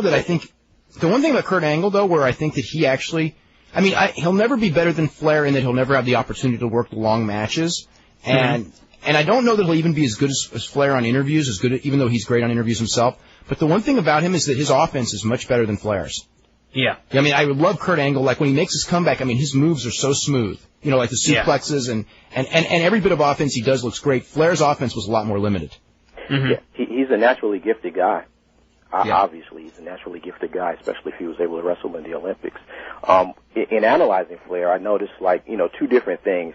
One thing is with the guys that you're going to actually elevate, like your Steamboats and your Stings, that he can make you believe that those guys were actually his equal or at times his better. But even when Flair had feuds with guys like Ricky Morton or Ron Garvin, there would be enough psychology thrown in there to make you believe that those guys could actually at least get one win off of Flair. And I think that was entertaining. You didn't believe that they were better than him, but you believed that in the situation they could get a win. And I think that's something, if Hunter could just incorporate that into his package, that would make things a lot easier. He wouldn't get as much heat for maybe not doing as many jobs. He could. It's just he's got a different psychology, though, which is protecting his spot. I think one of the reasons Flair always did that was because Flair, even though Flair is at times insecure, I think Flair was secure enough to know that he was such a good interview and such a superior talent that certainly in the 80s, maybe not so much in the 90s when bookers were trying to bury him, but in the 80s, it was one of those things where, I'm really so much better than everyone else in this business that I got a lot to give. And like all I got to do is, I can put this guy over for 40 straight minutes, and if you give me 5 minutes of interviews next Saturday, everyone will, I'll get myself right back over. Yeah. And Flair had that confidence to do it, whereas with Hunter, it's so Hunter's competitive. in a company with Angles and some Benoits and some really good guys. Yeah, and I just sense that, Hunter's more out there to protect his spot, which anyone would do. I think if you put Flair in the position in the WWF now, he may, I think he would still do all the selling and everything, but I think politically behind the scenes he would probably be more manipulative than he had to be. Yeah. In the ring though, he would sell and make guys, because that would be the one thing that he would, tell Vince McMahon and everything. Is like, put me in there with Rikishi, I'll make Rikishi into a main eventer, you know what I mean? Yeah. Like nobody else can, and that would be Flair's calling card on why he would always keep his spot. Yeah. Boy, you make an interesting point. I don't know.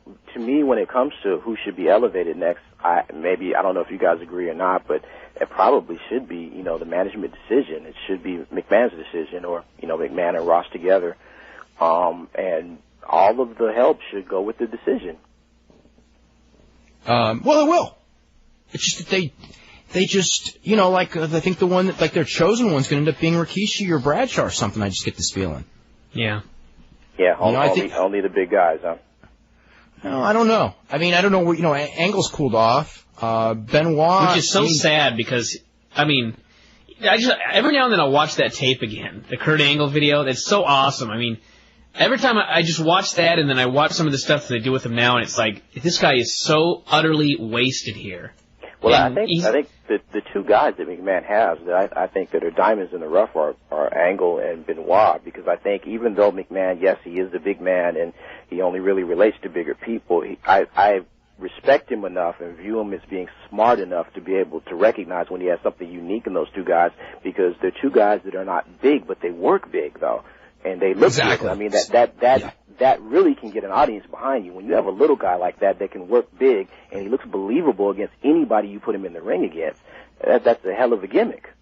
Well, the thing with Benoit is that Benoit really is only going to get over in the ring, and when they do stuff out of the ring, it hurts him, unfortunately. He's just, but he can get over in the ring because he was getting over in the ring last year, and now that he's doing a lot of stuff out of the ring, it's cooling him off.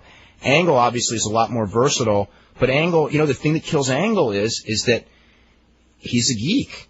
And people will never get behind a geek in a main event because a geek doesn't scare you. And you certainly will never get behind a geek and want to make him a babyface. He has got to play. He was great getting over in that role, but he's got to do a totally different role to be a top guy. And I was watching that TV last night, and that old Kurt Angle thing, which was great a year ago, they got to switch gears with him. They did for a couple of weeks, and they dropped it. And ever since they dropped the switching gears, when he stopped putting Rock in the ankle lock and looking like he could, he's the one guy who could beat Rock anytime he wanted, and they went back to the geek mid-card Kurt Angle, he lost a lot of steam. You know what? I thought they really had something when every time he would cut the geek interviews, at the end of the interview, when everybody else clears the room, you see him do that sly smile like, I'm working everybody. I thought they were really onto something with that eventually that character was going to, metamorph into something bigger, into this, this great mastermind, and eventually end up with Stephanie or something. Yeah, that's where it all went downhill from, was that point. There it is, right there. The other thing I wanted to talk to you guys about was, and I know this is kind of older news too, but just thinking about the thing with Vince McMahon and Bob Costas and the problems that they were already having, with sponsors and, questioning the content of the programming. I have thought about this thing and thought about it, and I have, whether you like Vince McMahon or hate him, I've come to respect him as at least being a smart businessman and a great promoter. But for the life of me, I just can't imagine what was on his mind going into character in that situation. I thought he was smarter than that. I think he thought that he was going to do something that all his fans were going to rally behind and rail. You know, he couldn't or wouldn't or whatever it was, he couldn't get a thing with Mushnick, which obviously was what he wanted. So he tried to turn Costas into Mushnick, so he was standing up to Mushnick, and is that obsession with Mushnick, and the obsession does go both ways, that, you know, the first thing he did was, you know, bring up Mushnick's name 3 or 4 times, and then just go like, I'm standing up to Mushnick. The only thing is, it was Bob Costas, who's a lot quicker-witted than Mushnick, and who, you know, I mean, just, you know, made Vince a better on-screen really presence. Better on-screen presence, and made Vince look so bad when he went into character. And while Vince's hardcore audience loved him for standing up for us wrestling fans, you know, I mean, anyone would think about it, and then this is where I come in, watching this going like, yeah, you're standing up for us wrestling fans against Bob Costas, who's been a wrestling fan for 30 years. It's like, you know, what are you doing? You know, It's like you're trying to make this guy, like, here, you know, he's one of those wrestling haters, and it's like, I've known Bob Costas forever. He's been a wrestling fan up until, you know, the Gulf War, and he still likes, you know, a lot of aspects of wrestling. He just doesn't like some of those aspects, which, quite frankly, he's got every right not to like. You know what I mean? Yeah, I think that's that was, to me, that was a huge blunder that's going to come back to bite him in the behind. And it already has. I think there's a lot of things that are going to, or have come back to bite Vince. Well, you know, I mean, a lot, you know, the whole, everything he said before that XFL season's bit him really bad. I'll tell you what, Brian, you know, if you get that tape of Raw, I know you never do this because you watch Raw on tape, but fast forward only the commercials and watch the commercials. It's really scary. I mean, you don't have a lot. The commercials on Raw. Just watch the content of the commercials on Raw. It's not, you're not getting those big companies anymore, and you're getting, God, all those We Want Pop, and those things are so horrible. The commercial content, I mean, ever since they switched from USA, the commercial content of that show has just gone to the toilet. Mm-hmm. Yeah, and you know, just 2 more points. I wonder, did McMahon realize that the reason that people kind of chose his side over Mushnick is because nobody really looked at the facts. They just looked at which guy came off as being more rational. That is the reason. That's the whole thing right there. I think that's what he was thinking then, is that like, they didn't look at the facts before, so they won't this time. You know, the funny thing is like Brian and I have talked about this before. Mushnick has written some awesome columns on wrestling, and the reaction to his good columns and his bad columns is exactly the same from wrestling exactly fans. the same. People don't read the actual column. They don't read what he says. I mean, remember that when Vince was on Howard Stern and Mushnick called in? It wasn't Howard Stern. It was Mike and Mad Dog. Mad Dog. Yeah. If that had been anybody else, I can almost say, I was going to say just Bob Costas, but almost anybody else. But let's just say Costas. If that had been Costas calling in with the exact same points, he would have murdered Vince McMahon. Oh, if it wasn't for Mushnick's delivery, I mean, if you looked at that thing, I mean, I remember listening just to it. Just read it point by point or read a transcript? If you read it point by point in a transcript, he did murder Vince McMahon, but if you listen to it, there's no way you would come to that conclusion because Mushnick was just so... I mean, it was like this guy who'd waited like 10 years to do this, and he just was like, yeah, exactly. He couldn't control himself, and actually he was exactly like Vince on Costas. Amazing. Mm-hmm. And finally, what I wanted to say, guys, was, you know, you guys you've done some really good stuff, and whether you like Dave Meltzer and Brian Alvarez, agree with them or not, you guys have always been ahead of the curve in the cyclical business as far as spotting bad business trends. And I really hope, you know, for the sake of wrestling fans, that the WWF is reading some of the stuff you guys are saying, because they're reading. You know what scares me? I mean, they are reading. Don't get me wrong, they are reading it. And I mean, WWF reads what I write, obviously. I mean, you know, there's many people who subscribe to the Observer in that office, and some of it take it the right way. But I sense, you know, and again, maybe this is just from the website and everything, that they're getting in that WCW defensive mode, in which case you react to the criticism by trying to show that the criticism is wrong, and that's when you really get into trouble. That's where and that's what scared me, was when I've read some of the stuff or seen some of the comments, that instead of looking at it and going like, you know, people are crying for new guys in the top, instead of going like, well, we'll show you, you know what I mean? And it's like, when they start that we'll show you stuff, I've seen that with every wrestling company when they get in that thing, and when the ego gets there, and they'll be doomed if they do it that way. If they don't just go and like These are people who are trying to help us, give us advice. These are not people who are getting their jollies from watching the product suffer. Exactly. Mm-hmm. I really hope, for the sake of all the wrestling fans, and even for the sake of the company, that their business acumen will eventually outweigh their ego. Otherwise, man, there's some bad trends out there, and they're falling right into those traps. Lastly, Dave, FMLL over the weekend. I didn't attend. I had some other family matters I had to take care of, but I understand it was a free show, and I understand that there was possibly 10,000 people out there.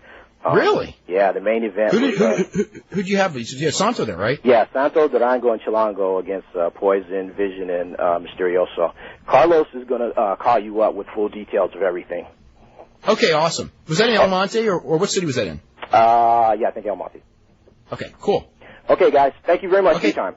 Goes, I'm sure you've answered this question, which in fact we have. What was your reaction to what went down at the beginning of the World War III pay-per-view in 1995 when Hogan burned a copy of The Observer? I was laughing in disbelief. I mean, in total disbelief. I was going like, I can't believe it. I laughed a lot more when Brian Pillman called me up after the show and just goes, was that the stupidest thing that they ever did? I mean, if you actually watch that beginning segment and then watch that show, it was almost like it was surreal. I mean, I almost felt like I was having this out-of-body experience that, like, this or man a dream. A dream like that would never happen. A dream of something. How could this happen? Yeah. If Chris Jericho's match had the highest rating last night, will Vince be more swayed to push him despite backstage politics? I would say no. Nope, it was Regal that drew that rating. This is actually quite cute.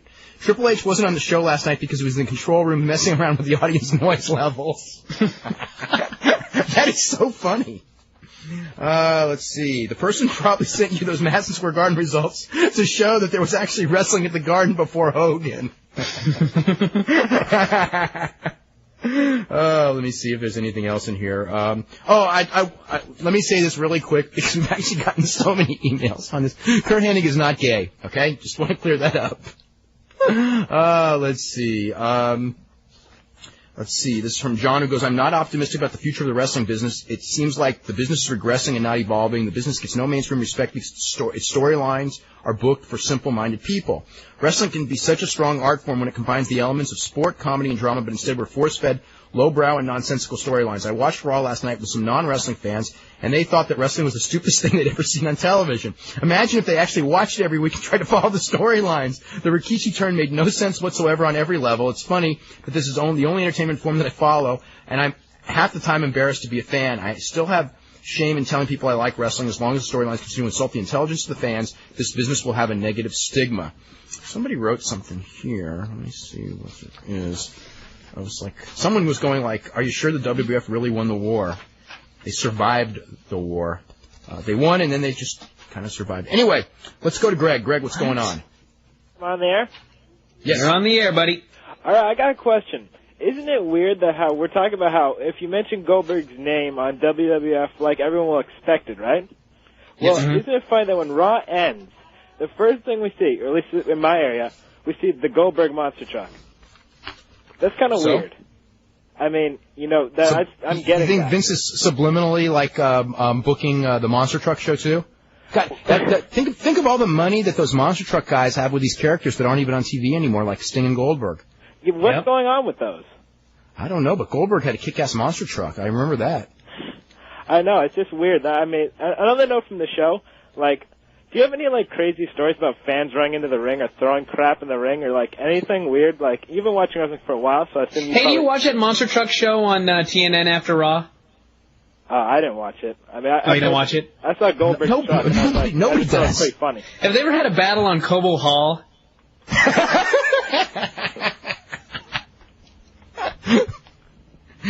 Go ahead. Yeah. So I was wondering, like, after seeing the fan jump in the ring at Raw, I was wondering, like, do you have any, like, funny stories about, like, fans running into the ring or throwing crap at, like, wrestlers or anything like that? I mean, like, you've been watching wrestling for a while. I will tell a very brief story that actually isn't very funny, but many years ago I went to the show with my friend Brent Kremen, and he did not like Sid because Sid stabbed Arn Anderson. And he took actually a good reason compared to most reasons. Well, yes. He took a full bottle of pop, and he threw it at Sid, hit him right in the head, and got ejected.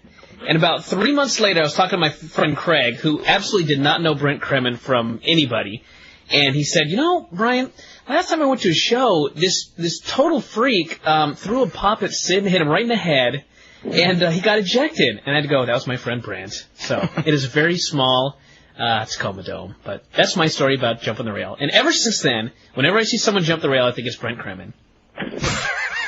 I mean, as far as I don't know, I don't know like any specific stories as far as How about the guy that hit the ring and Brian Hildebrand took him down in a front face lock? That was pretty funny. How about remember that show? It was in Charlotte, and they had just done all these angles like week after week of guys hitting the ring, remember? And then when Charlotte, like 6 people hit the ring in one show on a Nitro. Oh, yeah, it was because the night before they did the pay-per-view, and it was like Hogan and Piper in that 10,000-foot cage, and Savage came off the top, and a fan hit the ring during that match, and the next night, like 6 real fans hit the ring, and it was a plant at the pay-per-view. They tried to do that plant, and it's so funny because it's like, I'm just thinking, this is like, and this was when they were doing well. This is the mentality of that company, and they're going like, what we're going to do is we're going to plant and have a fan hit the ring and like show close-ups and Randy Savage throwing worked punches and not even hurting the guy. So then then they go to Charlotte. No, I think their idea was we'll have a plant hit the ring and get beat up by a wrestler to encourage fans not to hit the ring. When in reality, what it did was encourage even more fans to hit the ring. Exactly. Because they glorified it. Yeah. Isn't it funny that Vince acknowledged it yet last night? I mean, even though he pretty much had to because the fan was like right there on TV. Well, the guy was praising him. Yeah, really. I mean, he had no reason to get rid of him. It was weird because usually for WWF you just switch camera shots because that happens a lot more than you think on those shows, but you don't see it because they don't show it. It's funny because there hasn't been one house show or a show I've gone to where a fan hasn't jumped in the ring or thrown something at a wrestler. Like I remember when DDP first won the belt, a fan threw like a full can of soda. A guy right next to me, right at DDP's head, and it hit him right in the face. Even though I don't think it was on live TV, it's weird. I always expect that to happen now. The thing is, I don't encourage glorifying fans hitting the ring. But last night, Foley came out in his hometown. It was so over at the beginning of that segment, and then Vince and Regal and everybody came down to spoil the fun. And a fan hit the ring, and it was like, that's almost perfect. Except you could hear the guy praising Vince. The other thing about fans throwing things. This is the one that when WCW used to encourage fans to throw things. They wanted people to do that, and I thought this is so bad because if you've ever sat in the front row at wrestling, which I have done many, many times, and people are throwing things, 8 times out of 10 it's going to hit someone in the front row, and what if it hits like a little kid, Yeah. I mean, I had so many things thrown, at, like Chris Jericho or whoever that, falls 2 rows short, hits you in the back. It's like this. It totally sucks. Well, I hate when drunk, I mean, not like that's an excuse for doing it, but, That would be exactly. Bad, Yeah. Well, I don't know. I just thought it'd be a fun thing to bring up. Listen, you guys, your show is totally great, and this is my first time calling in. Love the show. Keep up the good work. Okay, thanks. We're going to go to Scott. Scott, what's up? Mike. Hi, what's how up? you guys doing? Hey. I can't believe that what's going on with the WWF now. I mean, I just remember back in 1998, Kevin Kelly cut some kind of promo. It was on some show where he said, well, back in 1995, Vince had all these yes men. Nobody would tell him Bastion Booger was a bad idea and things like that. And it just seems to be the same old thing right now. I told him Bastion Booger and Friar Ferguson were bad ideas. Oh, apparently not personally. nobody has I mentioned wrote that it, though. about Rikishi main eventing. So Yeah. either he's got a bunch of yes men or the stupidest 20-year-olds writing in this century. I saw that last night with the Lita China thing. Oh my God. Well, here's the deal, okay, on part of it, okay? When you look at, the head writer, Stephanie, she's been in wrestling her whole life, so she's pretty smart. And Paul Heyman is pretty smart when it comes to wrestling. In fact, really, really smart. But the other guys are television writers that really don't have wrestling savvy, and I mean, are they going to understand that Rikishi, the fat man that's dancing, is probably not as good of a choice to put on TV in that role as, say, a Chris Benoit, who's just this guy in pants that has a really good physique that they really can't figure out how to script. You know what I mean?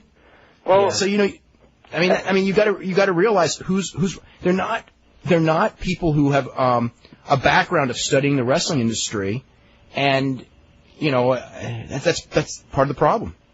Well, they can see what draws a rating and what doesn't. I mean, to me, it seems like the ratings have gone down ever since Vince turned face back in late 1999. I mean, they never really were the same after that. So I don't know if you can blame simply the move to TNN. I think they were going down even before that. They were going down before TNN. Yeah, but they really went down after TNN. Oh, definitely. Okay, but at the same time, it's like, how much can you attribute that to TNN? It's like, do all those people that watch USA just have no idea that they switched to TNN by now? Come on, I just can't find that TNN excuse valid. I don't find it valid at all because, if you've ever had a show that you watch every week and the show's not on, you're going to flip through the channels. You're just gonna. And if you don't need to do it the next week, and you'll find it.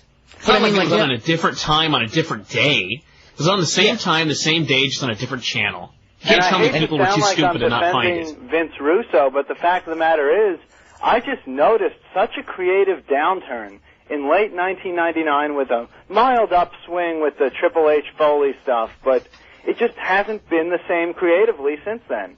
I mean, it just seems like... I thought the peak of the show was way after Russo left, but I sensed the downturn really from September of 90, which was almost when Austin came back. September of 90? September of 2000. September of 2000, exactly. Sorry. Yeah, when Austin came back right after, about a month after he came back when Rikishi, I think it was like when Rikishi was revealed to be the driver, all of a sudden I realized that there's just like, whoever would come up with Rikishi already, you know what I mean? It's like yeah.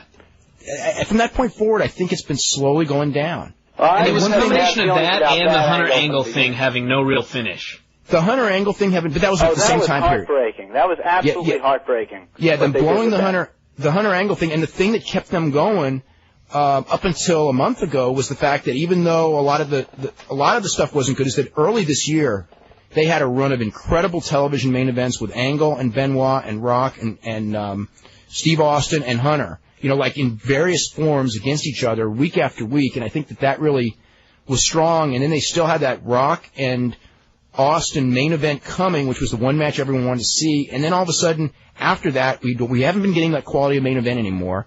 And we've seen Rock and Austin, and Rock's not even on TV. And now there's nothing anyone's looking forward to. And I think that's really hurt a lot, too. Okay. We are totally out of time with that speech. Anyway, that is pretty much it for today. Tomorrow, we're going to have Bobby the Brain Heenan, so pretty much guaranteed an entertaining show. And Thursday, Nick Bockwinkel, who I have been told, and I have been told from people who do other shows that I will love doing the show with Nick Bockwinkel. So that's like the one that I've been looking forward to all week. And Friday, we're going to have Tony Jones back from All Pro Wrestling, so we'll see you all tomorrow at 5. How's it going, everybody? This is Dave Meltzer. We're going to be here for the next 2 hours talking pro wrestling. We got Brian Alvarez of Figure 4 Weekly here. We're going to be no guests today, so we'll just be taking your phone calls and your emails. Brian, how was your weekend? I've been better. I don't think it was as bad as your weekend, but it was quite a weekend. My weekend wasn't bad. Just a bunch of technical. Just no email and no phone. Hey, that was actually a blessing. I had a great day yesterday. What was up with the phone? I understand an email because it happens to us all the time, but just the phone went down? I have no idea what went wrong with the phone. It just died, and then the phone company's really interesting because I called them up. They're no help whatsoever. Well, actually, they were. It's kind of funny. I called them up and said, my phone's not working, and they said, let's check. How are you calling us? And I said, with the other phone. And they said that, you're right, your phone's not working. But we cannot send a repairman out until Tuesday at noon. And I go, that's really great. Can I have like all the phone calls forwarded to another line? And they go, well, you can do that Monday morning, but you can't do that until Monday morning. So I go, okay, so I don't have I'm not going to get any phone calls on Sunday, no big deal. So anyway, first thing Monday morning, a repairman comes and fixes it.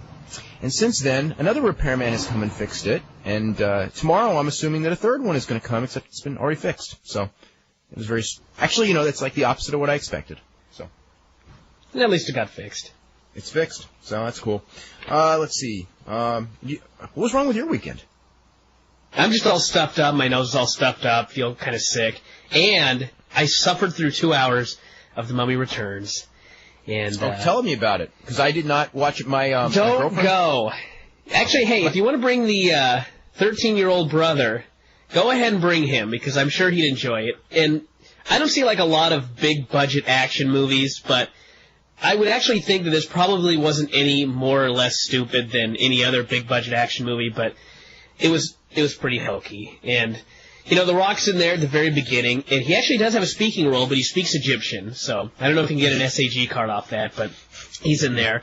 And then they use him at the end of the movie, and he's this creature. So they use his head and this creature's body. But the thing is, they don't even use Rock's real head. They actually computer generate his head as well. And so it was just like, the entire movie was like a bunch of kids in 7th grade in computer graphics class that figured out that they could do all these cool things with the computer. And that's what this entire movie was. It was so hokey, and I had to sit through it. And I never thought I would try and plug a newsletter with a movie review. There's a very detailed movie review in this week's newsletter. No Foley is good review, but you're going to get a movie review, so that's that. Well, in my newsletter, there is a Foley is good review, and it's probably the most detailed review of that book that's going to be anywhere based on... I've actually been reading some reviews of the book, and, God, they're just so, I don't know. They're just like, wow, that book is just so awesome. Shallow, that's the word. Yeah, shallow. Okay, anyway. Well, we got some more of this stuff here. My girlfriend's 18-year-old brother went to see The Mummy Returns, I think, on Friday night, and came back and just goes, "Don't go." And I go, "Really?" Well, there you go. Says, no. He just goes, "Don't go, it's stupid." And he's 18 years old. He just goes, "Don't go." And he goes, "You don't need to go." He goes, "There's nothing that The Rock does that you need to see." And that was that. I'll probably end up seeing it. Up to about 14, I think you'll enjoy the movie. Okay. But after that, I don't know. If you want some popcorn and some bonbons and just waste 2 hours, go see it. But otherwise, do something else with your time. Go bowling. Okay. Hey, hey, did you hear anything about how they drew for Piper's show the other night? I didn't hear anything about how well they drew. I think I got results somewhere, but I didn't get like a I've got a bunch of reports. I'm just wondering if they drew any fans or not, because a lot of people were expecting they'd draw okay for that. My prediction, just because I've looked at just tons of results with guys that were in ECW like 3 months ago, and the attendance is horrible, I would guess that they didn't. But the only reason I would think that I might do okay is because it's Oregon, and they don't get any big names there. So it's Oregon, and it's Roddy Piper. Yeah. I don't know what exactly that means, but. And I don't know what Josh Wilcox means at the university, but there was a point that it's been a couple of years since he's played there. So, but they put him over at the end, getting to throw out Kurt Hennig since he was the local guy. Brian, you got to see the main event from the Fukuoka Dome from last weekend. I got to tell you that you've got to see it, and you've got to give me your opinion of it, because it is like. So it really is as bad as they said, and it's not just like a bad show, and hopefully the main event will save it, and it doesn't. Actually, I thought that going into the final 2 matches, I thought it was a pretty good show. I actually watched it with a couple of friends that are not really Japanese wrestling fans, and they were like enjoying the whole show. And then the Yuji Nagata Rainy Martinez match was terrible, but everyone, it was only 2.5 minutes, and it was no. How horrible could it be in 2.5 minutes? Yeah, it was no more terrible than I was led to believe. But then the main event comes on, and I think the thing that makes the main event so bad is that the entire show, all they do is build up the main event, and it's just built up like it's this legend coming back, going against the top guy of now. And, it's just so well built. Obviously, it was built up well because they had 29.5 million people watching that show, which is a hell of a number in a country the size of Japan. So, the build-up was so awesome. They were showing, and it's weird because they showed clips of Choshu from, 74. And, here it is 2001, so it's 27 years ago. And it's pretty hard to, not have a guy look really old when you're showing clips of him from 74. So he comes out there, and he's looking just old, and, so you get this great big build-up. Obviously, the match is over like crazy because, so many people were watching it. And then, the match, it's just nothing happens. And what it is that, Ogawa and Murakami they just don't cooperate. You gotta watch the tape and see it. It's just it's the most unprofessional match that I've ever seen, and I'm thinking it's the biggest match. So it's one of those problems. That's what it was. That's the whole problem. They just wouldn't cooperate. It's the biggest match of the year, and you go in there, and 2 guys just don't want to, are just out there to show the other 2 guys up, and it's just who and obviously they were told to do it. And I'm just thinking, like, who is the mastermind? And I'm figuring it's probably Inoki. Who, because who can think so ridiculous as to let's ruin a match to make it look real, other than Inoki, and that's exactly what he did. Oh, it was so bad. So anyway, that's something to look forward to then. Yes, absolutely. It's like you have to see it. Why don't you? Now you saw the Perry Saturn match with Mike Bell. What did you think of that? I saw Saturn and Mike Bell, and I got to tell you, in fact, we talked about this yesterday. I watched it so many times because I got a whole bunch of emails first from people saying this was the most unprofessional thing ever. This was straight out of Rick Steiner and Kiwi or whatever, and it's just hideous. Saturn should be fired, blah, blah, blah, blah, blah. And I thought, wow, this must be a hell of a beating. So anyway, I watched the match, and what basically happened was Mike Bell dropped down, and he was going to give Saturn a hip toss and an arm drag. And the hip toss looked just fine, and the arm drag looked screwed up. But it wasn't like, complete. In fact, it looked more like Saturn didn't know what was going on, and he was going to take a hip toss, and he took an arm drag, etc., or whatever, but, he landed kind of funny. And he jumps right up and just pounds Mike Bell into the corner, punches and kicks, and then he throws him outside, and Mike Bell lands pretty much right on his head. It was more like his neck and his shoulders, landed on the ground. It just looked totally brutal. And I think that's what everybody saw, and I mean, you could hear the whole audience gasp and everything like that, and I think that's the thing that told everybody that this was really horrible and Saturn should be fired. But when I watched this thing like probably 15 times, just over and over again, and it wasn't really like Saturn threw this guy out of the ring harder than he would throw anybody else out of the ring. It looked like a worked throw out of the ring, and Mike Bell just landed wrong. And then Saturn picked him up, kind of like in a bear hug, and he rammed him back first into the ring steps. And I can't even remember the last time I've seen anybody do this. It was really unorthodox, and I think that's why everybody thought that it looked so brutal. But through this entire thing, Mike Bell wasn't fighting back in any way. He was selling everything like it was a total pro wrestling match, like there was absolutely nothing out of the ordinary. And then, they pretty much went back to normal. Saturn hung him upside down. But it was like Saturn would lift him up for something, and he'd go up for it, and Saturn would ram him back first into the steps, and he would grab his back in pain. It was just total pro wrestling. And I watched it so many times, I just thought, this might be something, but I would not even be the least bit surprised if this was all like some sort of WCW-style angle. And, part of me was thinking, like, why would WWF work the boys? And, Well, no. There's no point to it. But this one wasn't it. I'm pretty sure that Saturn got a little rough on this guy, but it wasn't like, I wouldn't even say it was anything near what happened with Conan and Rick Steiner. That was like something completely, totally different, but that was just my take on it. Okay, he's going to be back on TV tonight. In fact, tonight, let's see, this is the matches that we got. Chris Benoit, Chris Jericho against Edge and Christian. Hardy's against Perry Saturn and Dean Malenko.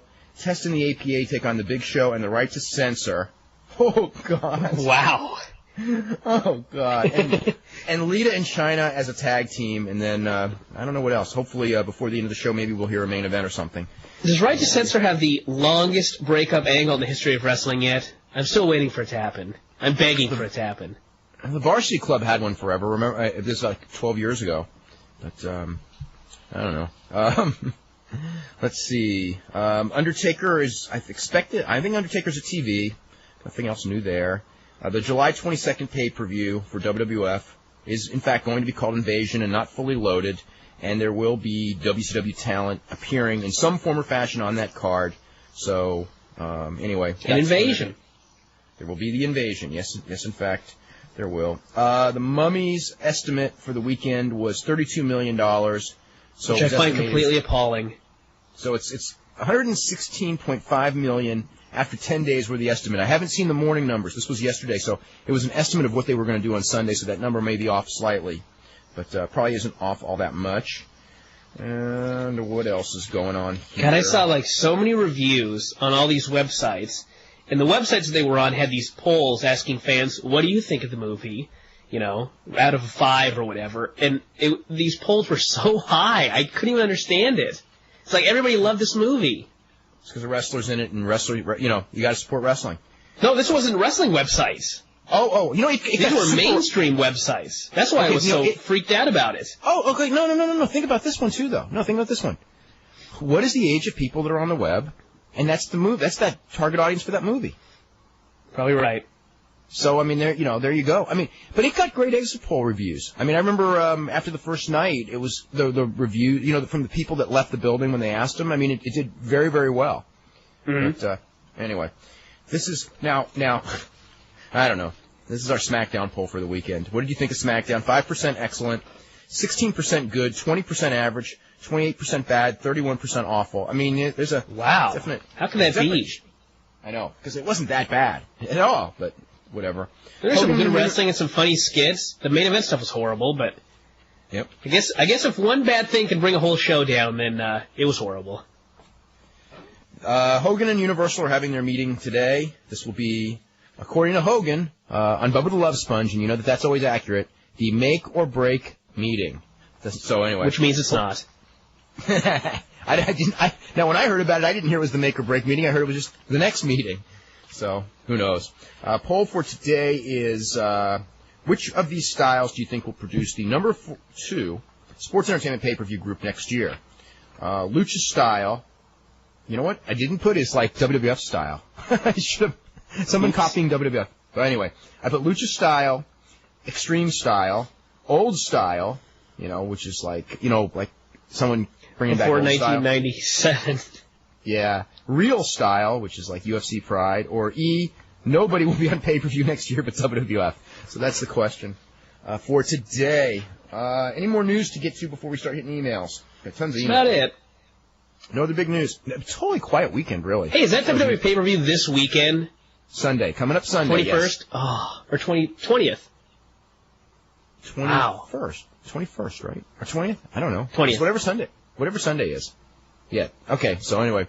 Yeah, so tonight we're going to have to figure out, get the rest of the card. We got, let's see, Lita. That's going to be so tough because you just had a pay-per-view that didn't really light the world on fire with the main event, and now you're going with Undertaker Austin singles 3 weeks later. This one, it's not going to do big business. And I'll tell you what, that last pay-per-view, you know how that one did? That's like a state secret. Kind of like those XFL ratings at the end. Yeah, well, so let's see. Now, we got Lita and China, which, with each successive angle, you want to see less. Austin and Undertaker, which is Austin and Undertaker. I mean, there's no big. I tell you what, Steve Austin. By the way, did you get the Observer yet? Yeah, I did. Did you read the Steve Austin thing? I've gotten to the results part. I haven't gotten farther than that yet. No, the stuff about Austin and the drawing power and everything? Oh, yeah. Okay. I mean, it's pretty scary. It is. Yeah. Steve it's one of Austin those things, though, where, their idea was, this guy's been a babyface for so long, let's turn him or whatever. But he was out a year. And who knows what happened in that year as far as new fans coming in, old fans leaving. He came back and he was fresh. And they had him for like 4, 5, 6 months, and they turned him. Because that was too early. Too late. I understand that they wanted that big dramatic thing at Mania, which they got. And they wanted the idea that, Rock has a real top heel to chase, which he does when he comes back. But there's that interim period, which is now, and until The Rock comes back, it's pretty flat. Well, anyway. Yeah, Austin and Undertaker. What else is on that show? Benoit and Angle, which I will presume that they will announce the stipulations tonight. I know that they were looking at doing a ladder match last week, and neither Benoit nor Angle wanted to do it. And also, I just like the idea of doing another ladder match. Just scares me to death because it's so WCW-ish. Anything that WWF does that copies what WCW did always scares me because it just. Because what happened to WCW, I guess. I think when you really look at like WCW's pattern of booking, their whole deal was, we'll give every straight match that you can imagine away for free on TV. And to make the pay-per-views mean something, we'll throw in some stupid stipulation. Feels like there was some stupid stipulation on every single pay-per-view. You never had a pay-per-view where it was just like a straight match for a main event. The problem with that is, too, is if you look at the buy rates, it's like, nobody bought them, so therefore maybe there was something wrong. It's like they, it's almost like that mentality. It's like a mentality of, okay, this is how you book wrestling. You give all the matches away for free. They're really lousy, but then you make a gimmick and the people will buy the gimmick. Except you kill all the gimmicks and no one believes in the gimmicks, so no one's going to buy. So to react to that, you still do the same thing anyway. Yeah. Yep. Never learning anything. Yeah. This is we're going to start some emails here. It's from Rob from London. I plan on buying some no-holds-barred tapes in the near future. I was wondering if you could recommend 1 or 2 tapes that I should first get as a new fan. I don't know. Pride 10's awfully good. Pride 9's awfully good.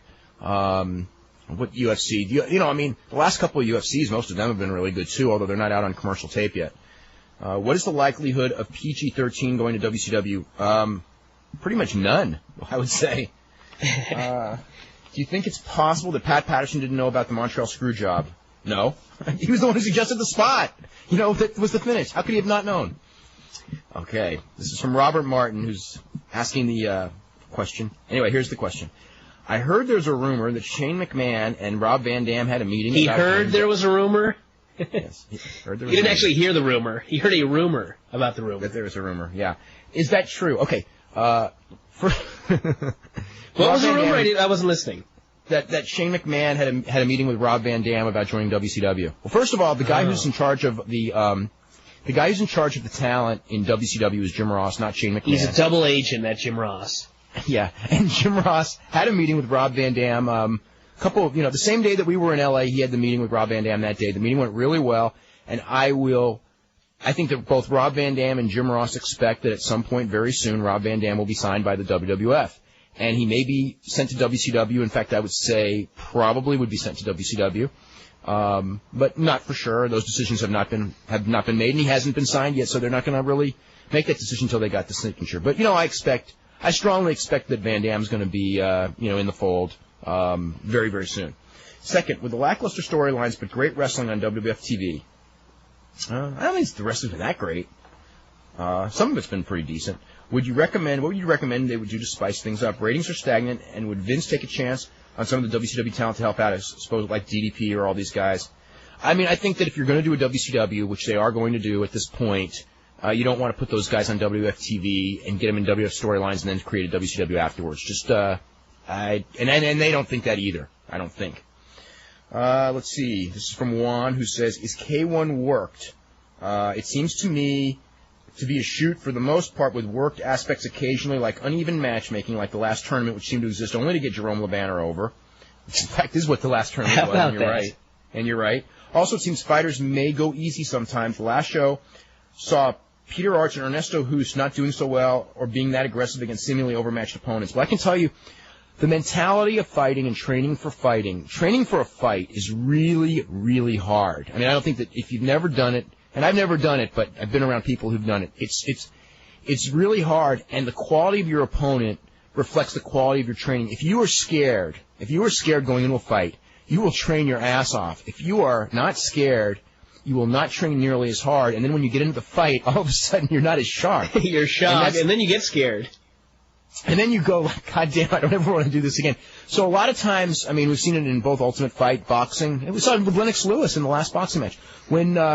When you're in there with an opponent that you do not take seriously and you don't train hard for, you're going to come out looking sluggish. You're going to and because you haven't trained as hard, you're going to get tired quicker. And on occasion, you're even going to get knocked out like Lennox Lewis did. So that's probably the thing, like why they're like that. Let me just let's finish this. In the finals last year, I thought Ernesto Hoost should have lost in the regulation. It was a draw and he won in overtime, although this could be a case of bad judging, which occurs in all combat sports. Yeah, that's the thing. All sports have bad judging. That's not to say that K1 is a work. Now, I do believe strongly that there have been worked K1 fights, just like there have been worked fights in almost any form of fighting. But K1 is basically a shoot sport. I think some of the early stuff, I think that when it was first gaining popularity, they were doing things to create stars and there were a lot of things that happened when you look back on them where you just go, this isn't quite right. But now that it's established, there's really no need for it, I don't think, because it's so well established that I don't think they do it anymore. Anyway, it's a question I don't even know the answer to, and I should. It goes, before the Internet, how did you advertise your newsletter? I advertised in Wrestling World like Brian did, but occasionally in sporting news, but really I didn't advertise hardly at all. At that point, I just didn't have to. A lot of Wrestling World. Yeah, like the last several years. I guess since about 93 or 94, I advertised in Wrestling World. But in the 80s, I didn't really. I had the column in the National. That helped like an incredible amount actually. And this would have been in and 91. Did you get to plug in the National? Like put your address at the end and everything? No, they didn't. But I would take out ads in the National, and then when the National folded, was actually the biggest boost of readership, or one of the biggest. There was a real big boost in like 99. There was a huge boost, and then in what year was it? 92 there was. I mean, there have been different big boost periods. 97, yeah, when the National folded, I think I got a lot of interest from people who read that, and then when it went down, a lot of them became subscribers because they couldn't read the column anymore. So, I don't know. I guess that's the answer. Let's see. What's up with all these surveys going around trying to degrade wrestling and its fans? It's the media. That's like Jesse said. They had a big conference and decided we're going to do some surveys to bury wrestling. That's right. Okay, the first survey just happened to be a sports survey that wrestling was involved in, and wrestling fared very well. The last one was a survey of every single primetime television show, like 150 shows in all, and wrestling did really bad on that survey. I don't think that those people, like those groups, I mean, they didn't even give a crap about wrestling one way or the other. This is how the numbers came out. I mean, anyway, I think fans have shown that no matter how much we make, we still spend lots of money on what we love. Oh, no doubt about it. The sale of WF merchandise is strong, and so are ticket sales. It's just because we don't buy the other advertisers' bullshit. No, it's because the people who watch wrestling, by and large, do not, for better or for worse, earn the same income as the people who watch The West Wing, and therefore advertisers would rather advertise on The West Wing, and that's just what it is. I don't know. Is there anything to add? It's just life. I know. Let's see. Which of the following has the best chance of happening? Hogan and Bischoff come into the WWF for a run at the top. Pretty unlikely on that one. I think we should read them all first. Okay. Hunter legitimately elevating someone, or the XFL coming back for the next season. Hunter legitimately elevating someone. Just because the pressure will be on him and he will do it. Yeah. So that's... Or the WWF making their light heavyweight division a serious title. I'd still go with Hunter. This guy goes, I'm leaning towards Hogan and Bischoff coming in. Okay. What's going on between Rob Van Dam and Dave? Ask them. Who the hell cares? It's like if, the minute you're a reporter and you start getting into petty feuds with wrestlers, I think you look so bad, and I'm not, defending, or like trying to defend Van Dam either, because he's on, it's like, whatever. If the guy's got no credibility, then let it go. And if he's got credibility, then if the story's right, then that's cool, and take your lumps. If the story's wrong, then you can say it's wrong. Forget about it. And then forget about it, exactly. I saw on your website you hadn't gotten any feedback on the Piper show. I was at the show. There was a crowd of about 2,500 in a building that seats 9,500. That's pretty good for an indie, Brian. Yeah, it is. Yeah, it's real good, actually. The show was taped for future broadcast on pay-per-view. Oh, boy. That's not good. That's not good because there will be no one who will buy that pay-per-view. There were two decent matches on the show. The Mad Bomber against Kenny Lush. Do you know those guys, Brian? No. Okay, and the other one is Sabu and Tony Kazina. I know Sabu, and Tony Kazina. Neither match was great, although Sabu match was cool to see some of the spots live, but it will come off on TV just like another Sabu match. Other guys on the card were Hacksaw Jim Duggan, who worked an even worse match than any of his matches in WCW. Come on now. Yeah. And Greg Valentine and Matt Bourne had a horrible dog collar match. Honky was supposed to beat the show, but I guess he was too busy ripping on Jerry Lawler to make his flight. That's a good one. The main event was a battle royal with a bag of money on a pole for the guys to try to climb up. Mr. Perfect and Josh Wilcox were the last two left. Hey, I can't say Mr. Perfect. Because no one else could climb the pole. Yeah. Wilcox messed up. Remember Big Bubba Rogers versus, who the hell was that? John Tensa, I think, and like the roll of quarters Jimmy Hart had to climb the pole because Jimmy Hart had to climb the pole. That was awesome. Oh my God. Josh Wilcox messed up the finish. I heard that. I heard like he slipped or something on the finish. So they had to redo it with Mr. Perfect slingshotting Josh Wilcox into the corner and Wilcox grabbing the money. After the match, Mr. Perfect, I keep saying Mr. Perfect. He hasn't been Mr. Perfect in years. Stole the money bag and Roddy Piper came out and handed it back to Wilcox to end the show. While I don't think this show is worse than Heroes in Wrestling, worse than Heroes of Wrestling. Oh, boy. Due to the fact there was not a drunk guy putting a snake in his pants, it was a very bad show. How about a payoff on a pole match? Oh, boy. Let's see. I know that's really weird, though, when you think about Sabu and Tony Kozina, because Sabu requires a lot of catching, a lot of people to catch him, and Tony Kozina is not the size of guy that's going to be catching a lot of people. Let's see. Did anyone ever get a clean pin on Andre before WrestleMania 3? Yes, many people did. Nobody. Yes, many people did. Many people. Actually, not that many. It's probably like 7 or something, but yeah, there were people who did.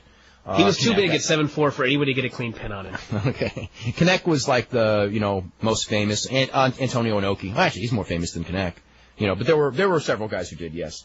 I know that shooters have traditionally done poor in mainstream pro wrestling, which is actually, I wouldn't even agree with that. Some have done poor and some have done great. Do any mixed martial arts or UFC fighters have the qualifications to make some impact on pro wrestling if they were interested? Well, I mean, as far as like shooters, I mean, like, Kurt Angle and Danny Hodge and Vern Gagne and Jack Briscoe and, those guys all did phenomenal in pro wrestling. Jumbo Ceruto was one of the best wrestlers I ever saw for years and years. I think he's probably talking about people that did mixed martial arts. Ken Shamrock's did pretty well. As far as mixed martial arts, only been around for 7 years, though. Yeah. If you look at, guys who would have been, quote, the mixed martial arts champions by legend, and we don't even know, like the Carl Gotches, who actually didn't do nearly as great as a pro wrestler as legend would have you believe, but he was a name, and he is a legend. Or Masahiko Kimura, that was a very famous match, with Masahiko Kimura. It's one of those terminology things, because a couple of years ago, shooter was like somebody who was an amateur wrestler, and now shooter is like somebody that was in UFC. Okay. But I mean, Don Frye's done very well. Dan Severn and Tank Abbott have done horrible. Brian Johnston's done not so good. Who else has there been? Tons of guys have gone in. Ron Waterman, just starting out, so you really can't. You mentioned Tank Abbott? Yeah, he's done Tank Abbott. Career skyrocketed. Yeah, well, but the other thing is, the ones who were booked stupidly. Is he still recording that CD, by the way? I don't know. That's the last we ever saw of him. Yeah. But anyway, he goes, do any UFC or mixed martial arts guys have the qualifications? It's a question of if they get given a chance, because there's guys, on the Inoki on December 31st when Pride did the pro wrestling show. There were guys, I mean, like, if you had ever told me, and we were looking at, like, a tape of a UFC or a Pride, and I was to go, like, okay, who do I think would do good? I would have never said Akira Shoji, but Akira Shoji was better in his first pro wrestling match than probably most pro wrestlers are that have wrestled for 5 years. And Karu Uno was tremendous. Mark Coleman did very, very well. Gary Goodrich, who I would have thought would have done really well, he's got the look and the attitude and the interview ability. His match with Hashimoto wasn't really all that good. In fact, it was. And he was with Hashimoto. Yeah. Although people liked the match. I mean, to me, that is because of Hashimoto. I mean, Gary Goodrich really wasn't that good, but he's got, if you just look at him, so you really can't say who would. I mean, Nick, I would have never guessed Don Frye would have done better than all these other guys, but I mean, he just did. So there's no way of really predicting, because there's some guys who would do tremendous and some guys who just, I'd say most wouldn't do. Well, unless they got equal training to the pro wrestlers, they're not going to do as well. If they just came in, point blank. How many guys walk in point blank? And it took Kurt Angle a year before we ever saw him too, Mm-hmm. So, so anyway. It's refreshing to hear Brian blasting The Mummy, because I was starting to wonder if I was the only one who hated it. I've been seeing great reviews for this movie. Actually, a lot of the reviews I've seen haven't been that good, but kept wondering if they actually saw a different movie. The movie's plot... Like the first one.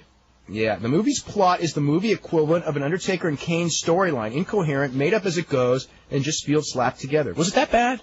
Dude, the best part was one of the characters had a dirigible, because it's the 1930s, and it's like homemade, like MacGyver, made out of like camel skins. And there's this one scene where they're being chased in the air by the ocean. The mummy has caused the ocean to shoot up into the air and chase them. And he tries to escape by shooting off the rocket boosters on this homemade dirigible. And unfortunately, it's not enough, and the sea overtakes them, and millions of tons of water crash down on them and send them down to the earth. And not only are they not injured, but they're not even wet. Just like straight out of WCW. So it's just the movie straight out of Hunter falling 40 feet in a car. That's right out of the giant falling off of Cobo Arena. Hey, at least he was wet. Yeah, but what a fall. I mean, what did he fall like a half a mile? Anyway, oh my God. When Vince gets into trouble, he always goes to the big guys. What was the reason for him pushing Shawn and Brett? Is it because of the steroid trial, or is there more to it than that? The steroid trial had a lot to do with it indirectly. It wasn't because of it, but what happened was in '92, after Vince McMahon started testing for real for steroids, there were a whole bunch of guys, like everyone in the top of the card practically, who all of a sudden, I don't know, they all had like hemorrhoids at once, and you just saw them all disappear, and there was nobody left. And then all of a sudden, after Warrior and Bulldog, who were like the top two baby faces at the time, or Warrior was the top baby face, Hogan was already gone. Bulldog may have been right behind him, and they both got fired for being bad boys. And for basically the exact same thing as everybody else, and Vince just needed to create a babyface right away, and like everybody was gone. And it's like, we got to create this babyface right away, and they're sitting in there, and they picked Bret Hart. And did you ever tell you the story about Bret Hart, the meeting and everything of when he was going to get the title from Ric Flair, and they were going to shoot him to the moon as the top babyface? I don't know. Okay, they brought him in. They called him in. Wasn't he told like at the very last second or something? It wasn't the last second. It was like 2 or 3 days before. But they bring him to this meeting, and they just go, Brett, we're going to make some changes, okay, around here. And Brett's thinking, and then they go, you've been here for a long time, and we're going to make some changes. And I think it's Vince McMahon and Pat Patterson telling this to Brett. He thought, oh my and God, Brett's going like, oh my God, I'm fired. Because Davey, of course, he hadn't done anything that Davey did, but you know what I'm saying? It's like, oh my God, I'm fired. And then they go, so we're going to make you world champion. And so that's how he got it. Now with Shawn, Shawn was just so damn talented. It's like, you'd have to kind of be a fool to miss it. You know what I mean? So you think that about guys like Kurt Angle too, wouldn't you? Well, the thing is, but they didn't have the steroid guys then. When you got no steroid guys there, and then you know what I'm saying?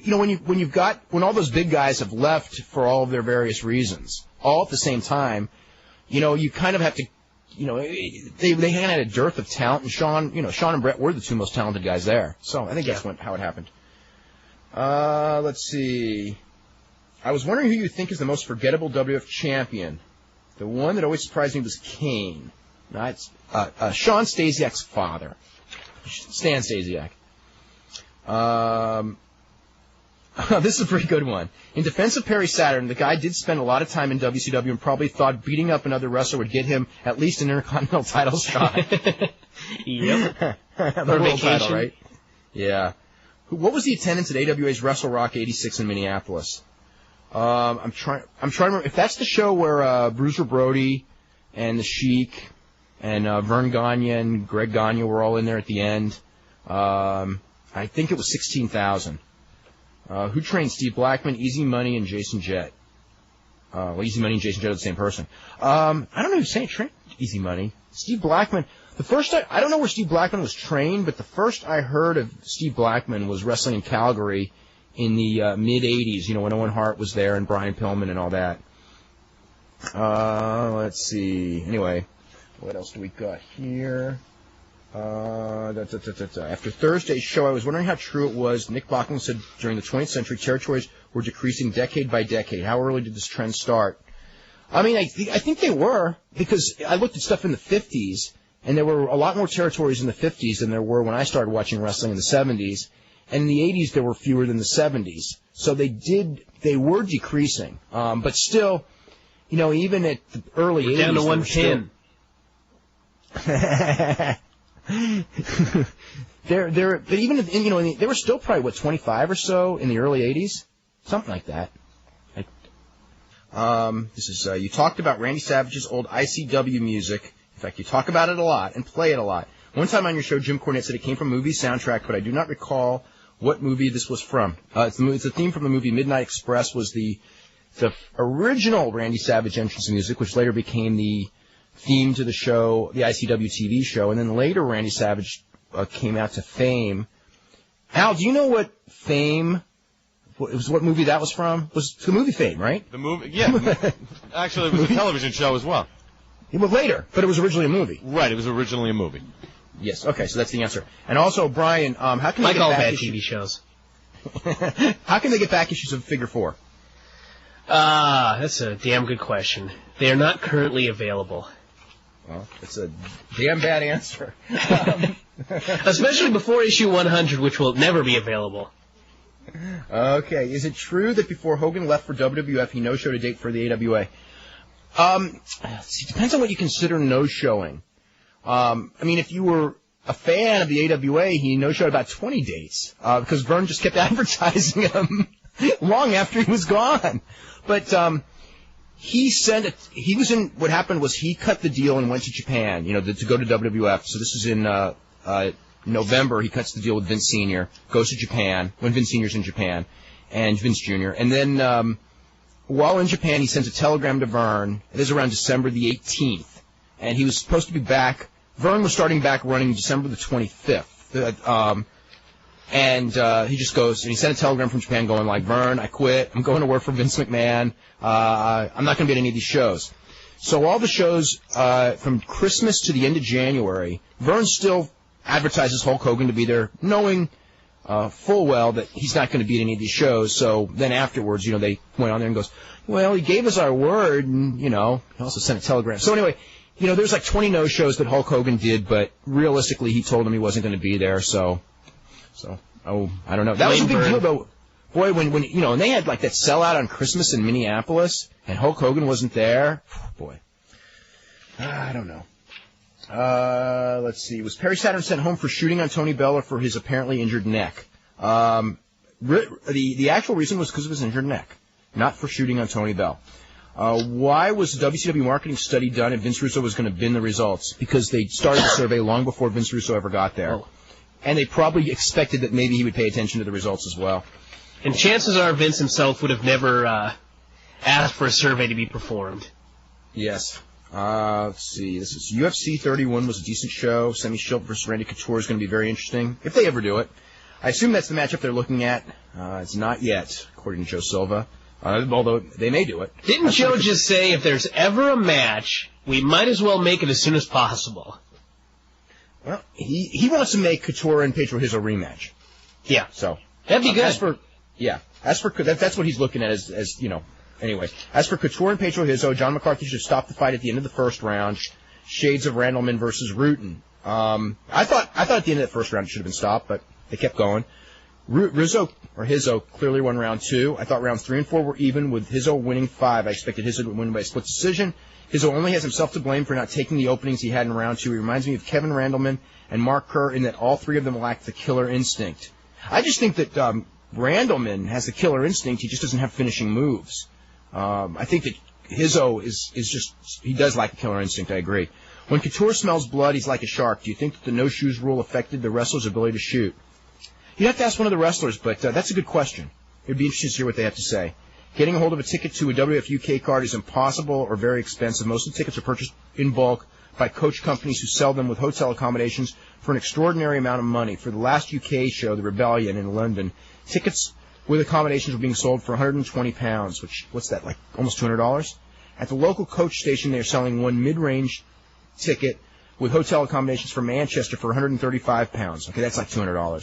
I paid about £30 for a front row ringside seat for the UK show for WCW several years ago. A great show, by the way. I will never forget Rick Rude against Ric Flair. WF needs to do something about it. It's ridiculous.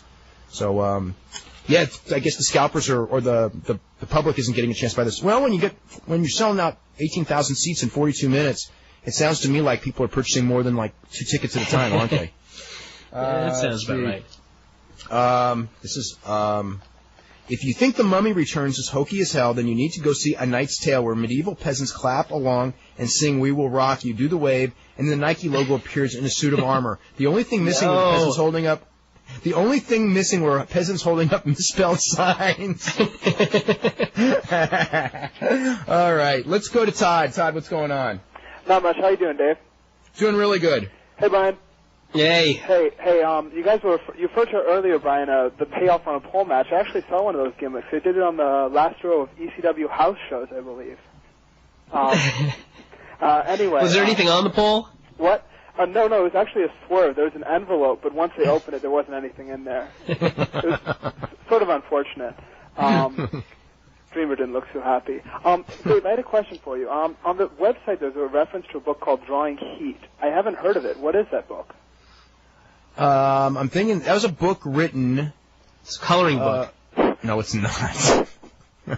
It was a book written, I'm thinking, about 10 years ago, maybe, by, I think the guy's name was Jim Friedman, although I'm not positive, and it was about the life of a guy named Dave McKigney, and just like Dave McKigney working this small territory, he was like the promoter of a small territory in Ontario, that Tunney, I don't know if it was Jack, it might have been Frank, but it was one of the Tunneys, this is before WWF, used to like bully around and get the commission to like do dirty tricks on him, or at least he believed that they did, that the commission was in Tunney's pocket, and he was like the outlaw promoter. And it was a call, at that time there were no wrestling books, so, people from that time will remember it real well. I mean, I thought it was kind of a good book then. I don't know what I would think of it now. The thought process, the stories were interesting, but the thought process of what wrestling was, which the guy wrote based on what McKigney told him, was kind of like, what like a lot of old-timers would say wrestling is, except it really isn't, because it's like he was like more interested in like drawing heat at an arena, thinking that they accomplished their goal, than like selling tickets to the arena, which actually a lot of people are, which is why a lot of them go out of business. But it was like one of those things where, we get so much heat at this show, and so therefore when we come back we're going to do big business, and it's not necessarily the same thing.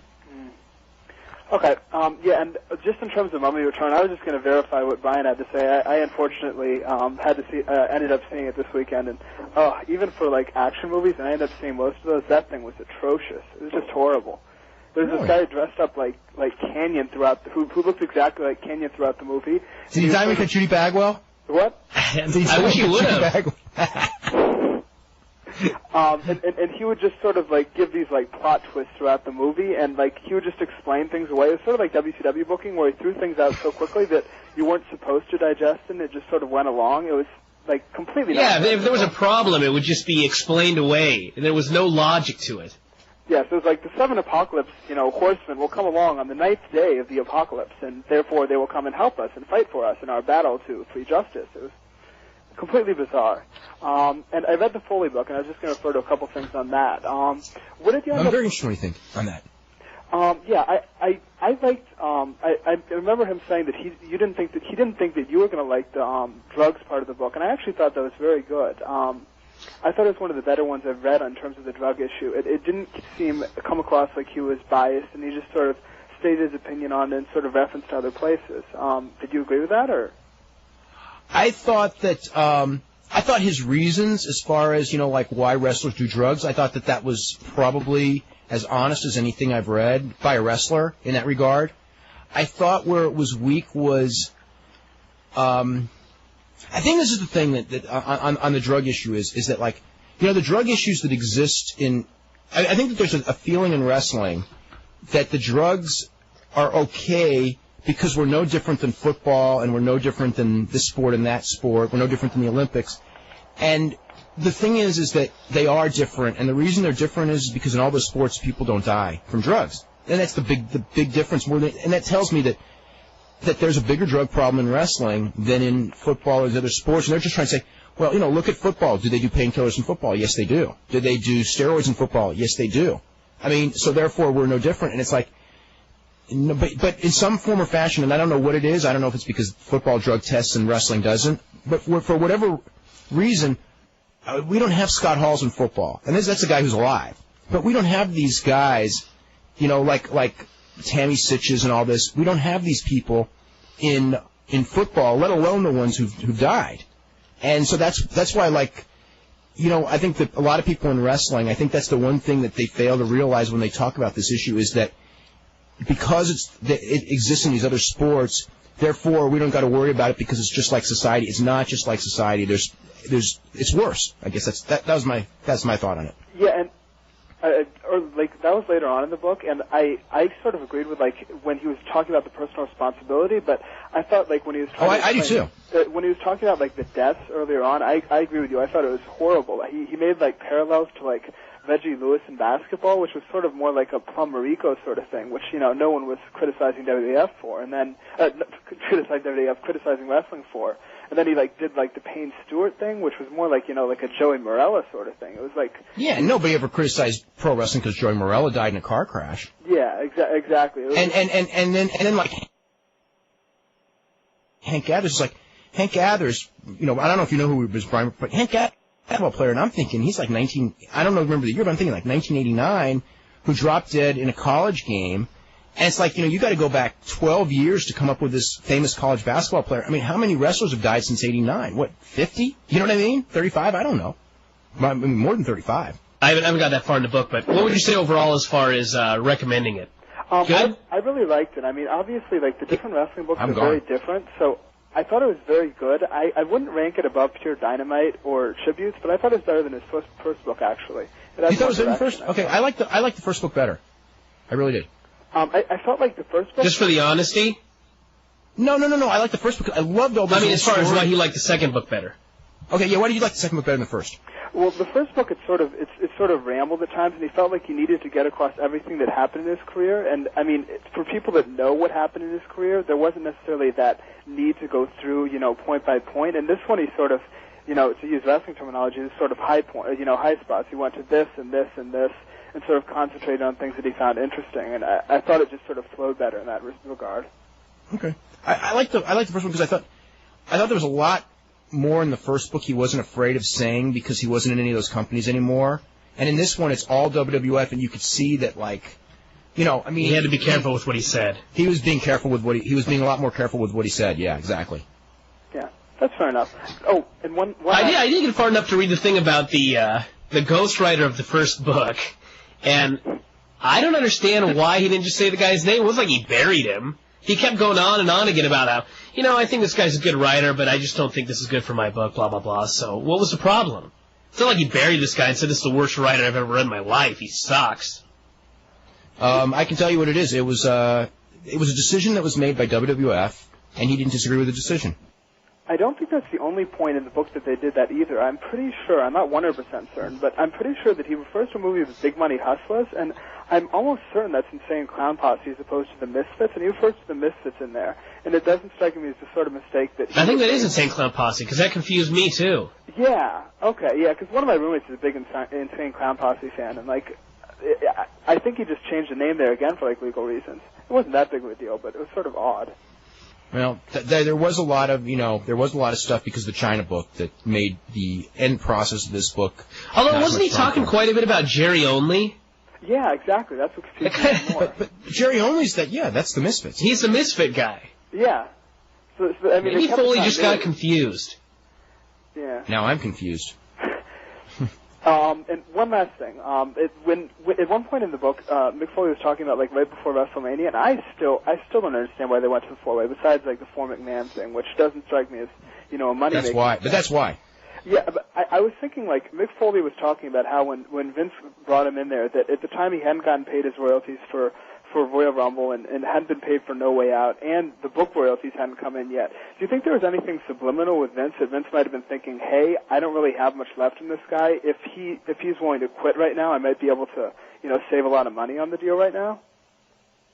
I don't see how he could not pay those royalties though. So no, I don't think from Vince's standpoint, no. I mean, obviously Foley was.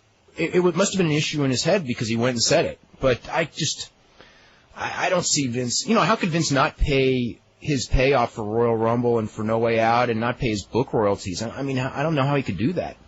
Well, he tried it before with a lot of different people, It's just like the China deal where she left her agency and felt she didn't have to pay him. Yeah. I don't know. That didn't fly. Anyway, that's about it, though. You guys have a good day. This is from Mike in Arizona. Do you think Sandman has a shot at getting into the new WCW? Not right now. I mean, I would never try to predict what's going to happen in wrestling more than 6 months from now, but right now, no. Could you tell me the name of the wrestling event where Bruiser Brody no-sold Lex Luger? It's just a house show in Lakeland, Florida, and it was a cage match. Is it available on tape? Obviously, it's available on tape because everyone's seen it. I mean, a lot of people have seen it. Is Lex Luger currently doing independent shows? He cannot do them because if he does, he'll lose his Time Warner contract, and it's a very valuable contract. Don't ever expect to see it. What, Luger doing it when it's over? You think he'll never do indie shows? The guy's got money. He's got money. I just don't see Lex Luger working in front of 300 guys at the Homer Hesterly Army. Armory. Okay. Considering Inoki's age and his recent booking decisions, perhaps it's time he got tested for senility. Yeah, I mean, he definitely thinks differently than everybody else, doesn't he? Oh, my God. Yes. Do you Hell of think a physique, though. I just wanted to mention that. For his age? Oh, my God. No kidding. Seriously, what an incredible athlete, though. I mean, when Brock Lesnar is talking about, like, wrestling this 58-year-old guy for 90 minutes, and they're throwing each other around, this is Brock Lesnar, who's, like, a monster. And, I mean, even if he was doing all the throwing, just the fact that this guy, like, stayed alive. Could go for 90 minutes. Exactly. I mean, do you realize that, like, in 45 seconds with Brock Lesnar, we would be dead. I mean, dead of a heart attack. And, I mean, he's doing this for Anyway. Let's see. Do you think Mike Bell will sue the WWF? No, I don't think so. If I was him... Yeah. Who's a part of the WWF creative team outside of the McMahons and Paul Heyman? Let's see. Jamie Morris. Let's see. Todd Gortz? Brian Gortz. Brian Gortz. Is there anybody else that Bruce Pritchard? Michael Hayes is sort of has some involvement. I mean, there's a lot of different people. Anyone I'm missing? Hunter. Yeah, Hunter's got a lot of pull. Of course, Vince. Does Basil DeVito now get the Earl Hebner swear on my kid's title? DeVito swore on the heads of his children there would be a second season of the XFL. That's right. Yes. And remember when he gets $500,000 a year now? I think so. I think that's what it is. Remember when he said that, and we said that's you just never say that. The last guy who said that, that's 2 in a row. God, the next person who's going to say that's going to be like somebody in a promo, and we're going to go, aha. For sure that ain't happening. Let's go to James. James, what's up? Hey, I got a question about the commercial, actually. What is Backwana? What? It said something about married, it was one of those stupid anti-drug commercials, but it was talking about, somebody did marijuana and now they're scooping Backwana or something. And what's that? Damn good question. Huh? We don't know. Okay, also, is it just me, or, does Benoit just have abnormally short arms? Because, I mean... He does have abnormally short arms, yes. Really? Like, how short? Like, is he I don't know, but they're short for his height, yes. Which is probably why. Does he have trouble tying his shoes? I don't know, but you're going. No, but I bet he can bench a hell of a lot. What? Let's go to Sean. Sean, what's up? Hey guys. Hey, what's happening? Hey Brian, is your email working? Yeah, it is. All right, and Dave, I never got to tell you this, but like the last two observers right before WCW went out, I just thought that line was so awesome that said nothing is forever. I love that. Yep. That was awesome. Thank you very much.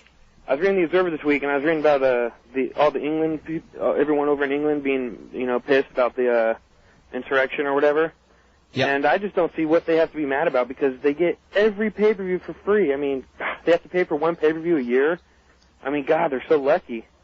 You know what I'm saying? I know. Do you realize that they save? Listen to that, $30 times 12 pay-per-views, and one of them's 40. So it's $370 a year that we're all paying, or Brian's chipping in for. $370 a year that they're saving, and they're spending $20 on two or three pay-per-views a year. I know. I'd probably spend. It's kind of like the whole WCW thing, though. You can make the same complaint. You guys got all these free TV main events, and now you're complaining because you got a bad one on pay-per-view. Well, some of their complaints are would they complain like, oh, there's no major title changes? Or, oh yeah, that makes sense. Let's go over to England and have Undertaker beat Austin, and then come back on Raw and show the Americans photos. Like, oh, by the way, title switch, and you didn't see it. That's that's real good for business. Well, you can always change the European. First European title switch was over there in Germany. I also saw the Perry Saturn this weekend, and well, Brian, you're a worker, so you know a lot more than me. But I thought it was just brutal. I mean, he does that ring step spot like every match. And usually, he just it looks pretty weak. I mean, it's usually like the guy's butt, lower back, but I mean, he drilled him into those steps. He did drill him pretty hard at the steps, but it just didn't look to me like it was, if Saturn really wanted to beat somebody up, I don't think that he would post him on the ring steps. You know what I mean? Yeah, I know, but you know what else too? Like you said earlier though about Mike Bell, he kind of sold it like a wrestling match. I mean, think about that poor guy. I mean, he's sitting here, he's getting a tryout with the WWF. I mean, he can't do anything. You know, of course he's going to sell it. He's probably thinking, oh my God. Yeah, I wouldn't fight back either or anything like that, but... You know what I'm saying? He's probably thinking, geez. I mean, the funniest part was listening to the commentary because Michael Hayes is like, you know, like they just both just like went silent. Young Mike like, Bell learned a lesson here tonight. Yeah, it's like, oh, we've all been there, you know? It's like, wow. And did you guys see Dateline last night? I didn't see Dateline, but I read a transcript of it. So it's not you know, Rock was good, but I just, Stone Phillips, I mean, it's like you could just tell, I mean, like he just like thought wrestling was the most disgusting just like thing ever. Like he said, like in the very beginning, he's like, you know, The Rock, you know, he's a professional wrestler, but don't hold it against him. You know? That's good. It's like, oh my God. That's you shouldn't, that's, you know, hey, if you're good, whatever you're good at, it shouldn't be held against you. I mean, unless you're like the greatest murderer, then I guess you could be, but I don't think greatest pro wrestler or most charismatic pro wrestler is necessarily something negative. Hey, and I'm just wondering the status of two guys about their chances at WCW. Is Super Crazy? Is there anything new on him? Nothing new on him. You know, they don't like Mexicans. You know, I mean that's the reality. I mean, it's a nice way to say it. He may get in. You How know, about but, we say they don't like that style? They don't like that style of wrestling. That's a lot nicer way of saying the same thing. It drives me crazy because they got S.A. Rios, and like every week he's on jacked, and he's with a nobody, and he still puts on a pretty darn good match. And look at S.A. Rios. Look at where S.A. Rios has been in the last 2 years in WWF. I know, that's what I'm talking about. It's like he can't even get on Raw. He can't even get squashed on Raw. Oh, I mean, the best he can do on Raw is like that thing with Kurt Angle, remember? I mean, I feel so bad for him. You're still working here? Just look at Lita. Just look at him and Lita. Oh, my God. Look at him Think and about Lita. not being able to even make it to Heat. I know. Oh, he makes it to Heat sometimes, too. And what about Vito? What about Big Vito? They gonna get him? I don't know what about Big Vito. I don't know anything about Big Vito right now. I mean, they didn't pick up his contract, so, you know, I think wasn't he fired first before they went out of business anyway? Wasn't Vito like one of those last? So. I thought Vito had good charisma and stuff. I thought he wasn't. Maybe he was actually. I don't remember. Yeah, I thought Vito worked really, really hard. I think the thing that hurt Vito was that he was so close to Russo, and then when Russo was out of power, everybody just wanted to bury him. And he also Vito did not make a lot of friends there. I can tell you that. And you know, and the same with ECW. Because remember when Vito was in ECW for a long time, and no one even remembers it as the Baldies. And then he came to WCW, and it was like he was really good, and people were going like, you know, because usually ECW doesn't miss a trick on a guy like that. And it was kind of like, oh, he had so much heat with everyone in the dressing room that Paul couldn't push him. You know what I mean? Because, I mean, yeah, he does have talent, no doubt about it. I mean, he works hard.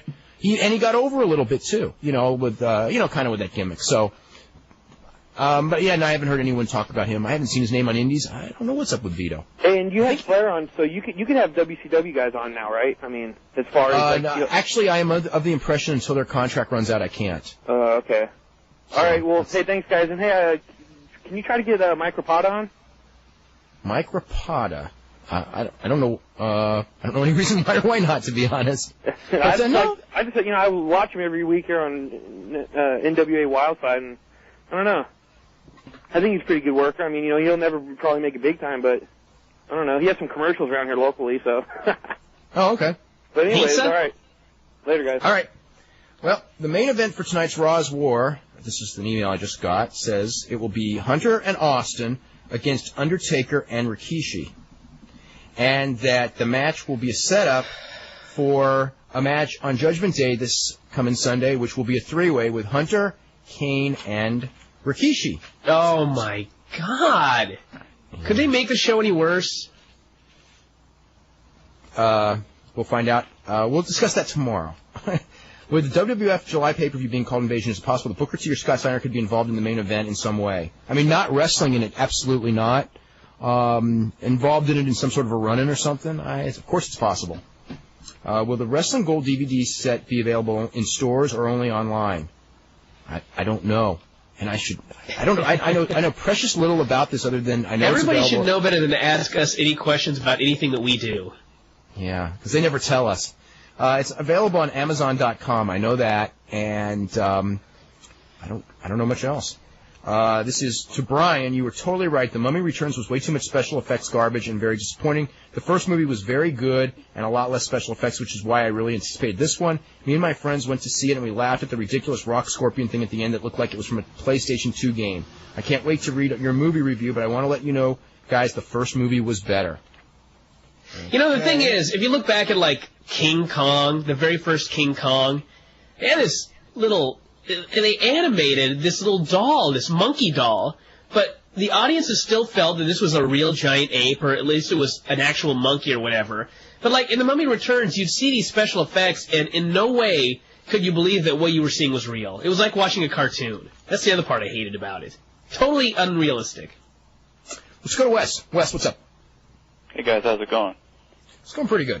In regards to the new WCW, when do you think it gets to how far, in terms of July? Some people are saying September, to the point where, I mean, on one hand, I know they want to plan it outright, and I have a lot of respect for that, but I mean, it's already losing a lot of interest. If they were to hold out to September, I mean. Well, I think as far as like when it starts, they've already lost all that interest anyway. I mean, it could be September, it could be November, it could be December.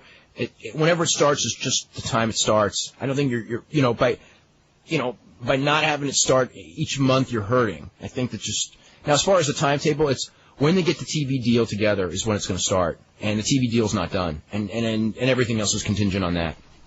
Any truth to the fact that I know some people are saying that TNN, because of no Goldberg or Sting, they're saying that they won't pick it up because of that, or they It has nothing to do with Goldberg and Sting. I highly doubt it. It has nothing to do with Goldberg and Sting or anything like that, no. Also, in regards to some of their slumping ratings, Shawn Michaels, obviously it's the old booking philosophy of bring people back to help ratings. Would that help his status any? From what I gather about Shawn Michaels, the only thing that will help his status is if he goes into rehab. Is that right? And completes it successfully and comes out with a clean bill of health. And even then, it's like, he's going to be on one of those,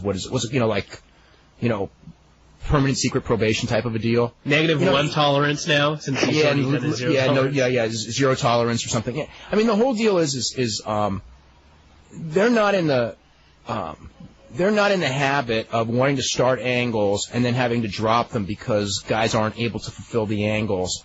And unless they consider you a pretty good bet that you're going to be there for the long haul, why put you on TV in the first place? They're not into this one shot. Well, you know what? If we put Shawn Michaels on TV next Monday or 2 weeks from Monday and advertise like crazy, next Monday Shawn Michaels will be on. Yeah, the rating will be up for 1 week, and then we have nothing to do with them, because it's not going to last a month. They don't work like that, and probably they shouldn't. It's to their credit. So, it's all up to Shawn Michaels. I got a lot of respect for that, considering how WCW, Scott Hall gave him chance after chance. That's I have no problem. And that's maybe one of the reasons why Scott Hall cleaned himself up so well for so long, was because he knew that no matter what he did, I mean, until the end, they actually did get around to firing him, but that was only because Hoovy did what he did, and they just didn't want a racial lawsuit out of it. Yeah. So they figured they had, but with, no, I know, I mean, that's the difference. That's why, there are not going to be as many problems in WWF as there were in WCW, because WWF doesn't handle it the same way. Yeah. Also, with Jerry Lynn and Tajiri, do you see them, WWF, and doing any more with their light heavyweight division? What's up with Dean Malenko? Yeah, he's there. Yeah, where'd he go? He's there. He was on. He wrestled Jerry Lynn on Sunday Night Heat yesterday. I think it was yesterday, or was it a week ago yesterday? I don't know. We haven't had anybody call and talking about that show yet. I heard it was hideous. We got emails asking about. We got emails from people who said it was hideous. Yeah. I didn't see it. But no, Dean Malenko's around. I mean, what can I say about the light heavyweight division? It's, you know what? I mean, if somehow or other there's one of these light heavyweight matches and it starts getting super heat, they still aren't going to push it. But the fact that it's not getting any heat now, even with the good wrestling, we'll get lip service on it forever because it's always a popular topic. But we're not going to get a serious push of the light. Dean Malenko, Scotty. Yeah, they had a hell of a match, but it didn't save the division or even make the division. No. And that did have a lot of heat by the time that match was over. That was a hell of a match. Yeah. Also, what of the WCW guys that aren't going to get picked up in regards to Japan? Do you see any of those guys having any kind of real impact? I kind of think Buff Bagwell's a bit of a stretch myself, but he can go if he wants to. New Japan will take Buff Bagwell. He did pretty well there. I don't know if he'll be able to hang this time though. He was a lot younger when he went there before, and a lot better wrestler. But I'm sure he could get a shot there. I think Luger would get one tour there. I don't know after one tour if they would ever ask him back. For one match. Yeah, really. So, I don't know. Maybe who was the? I'm trying to think. I mean, everyone in Japan had a lot of interest in Goldberg, but they can't get him either. So that was the one that everybody wanted, was Goldberg. I know that. He's not going. I wouldn't hold their breath on that one. Last question. What was the deal way back when Telly and Arn jumped to WWF? Was that the transition? They didn't want to stick around, or was it money? And then when they started, they got a pretty good push in the WWF. And then was it just the fact they wanted to go back, or was it kind of fell by the way? Ric Flair was the booker, and he talked Jim Herd into giving them both, or didn't talk, or got the approval. You know, he offered them both $250,000, which was a lot more than they were making in WWF at the time, to jump back. They both did. And then Tully went and got himself suspended on the cocaine violation, you know, when he failed the cocaine test for WWF. Jim Herd didn't want anything to do with Tully because of that. And then without Tully, he went and would only offer Arn $156,000, which I don't think was any. I don't even know if that was even more than Arn was making in WWF, but Arn was kind of trapped because he was already done from WWF, so he had to come in at the time. As far as when they left, as I recall, there was just tremendous heat at the time with Dusty, and they just took off. It had nothing to do with I don't think it had anything to do with anything else. What was the deal too when back at that when they were going to bring Telly back in WCW, and when it ended up with it was Paul Roma, Flair, Arn, and all the talk with Blanchard? Was it problems again, or? I just remember there were times they were thinking of Tully Blanchard a couple of times, but I just don't know how serious it ever got, and maybe they probably just didn't come to a money terms. I don't know. I don't know the answer really. I should remember all that, but for some reason, it just never. I mean, I just know that it never happened. You know, so. Yeah. Okay, guys, enjoy the show. Have a good show. See, about the loss of WWF popularity, the New York Daily News did one of those who's hot and who's not with the local junior high students, and WWF was number 2 on the who's not list. Uh-oh. And boy, they would have been like number... It's happening so bad. I hate... You know, compare that to a year ago or 2 years ago. I look at my own children who are almost as hardcore wrestling fans as I am, and all I see is no interest. My kids join me in my room more often when I'm watching old WCW and ECW tapes. They love how early in his career Steve Austin looked so much more like Triple H with his physique and his hair. Oh no, they missed that.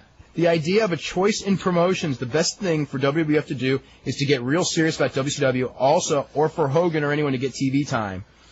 The Hogan thing won't be good news. WWF making WCW work would be the best news possible for this industry, and probably the only one that will turn around a potential downslide. This is from Mike, who says, King, who says, I think the reason Austin is not drawing as well as a heel is not due to the fans not wanting to see him as a heel, but more these reasons. He's perceived as he's portrayed as a lackey, not only to Vince, but also to Hunter. If there was a good storyline reason for it, it'd be one thing, but overnight he's become a different person, and the announcers aren't helping. Austin and Hunter backing off from Undertaker and Kane should have been much bigger. No real strong faces to feud with. With The Rock gone, that leaves only the top 2 faces in Undertaker and Kane. No offense to them, since they do work hard. I got offense to them. They're not the top 2 faces. Undertaker's close, and Kane just isn't there. There's no one new on top. There's no reason someone new to the top level could not have been elevated before The Rock came back. Austin's not the top heel, even though he's the world champion. Austin's on-air time is behind Vince and Hunter. I think if they portrayed the Vince-Austin-Hunter relationship as more like Vince and Hunter making a deal with a guy they're barely able to control, and at the same time elevate Jericho and Benoit as new people for Austin and Hunter to feud with, the WWF would have had a lot bigger draw in the heel Steve Austin. You know, the whole thing with Undertaker and Kane working hard is, who doesn't work hard? Who in the WWF does not work hard right now? Okay, I'm sorry. I was about to say Kevin Nash, but you qualified it by WWF. Yeah, no, there's no lazy guys in the WWF. You can't be. The minute you're lazy in the WWF, you're in Ohio Valley.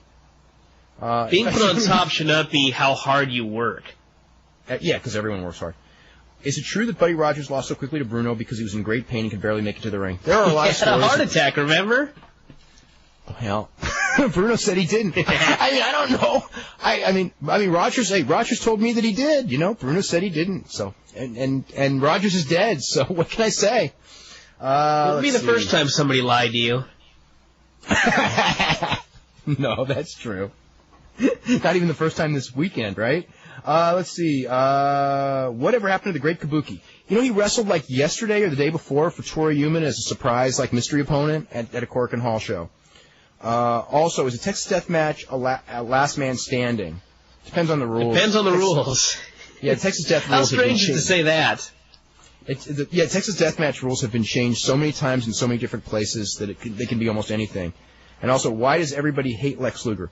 They do not hate Lex Luger. They are just not enamored of a man so lazy who has made so much money doing so little and is with negative charisma and I don't know what else. You know, I am kind of enamored when I really think about it. Well, I really look back at this man and making so much money, getting away with doing absolutely nothing and being pushed as a result of it. It's really hard to feel bad for the company.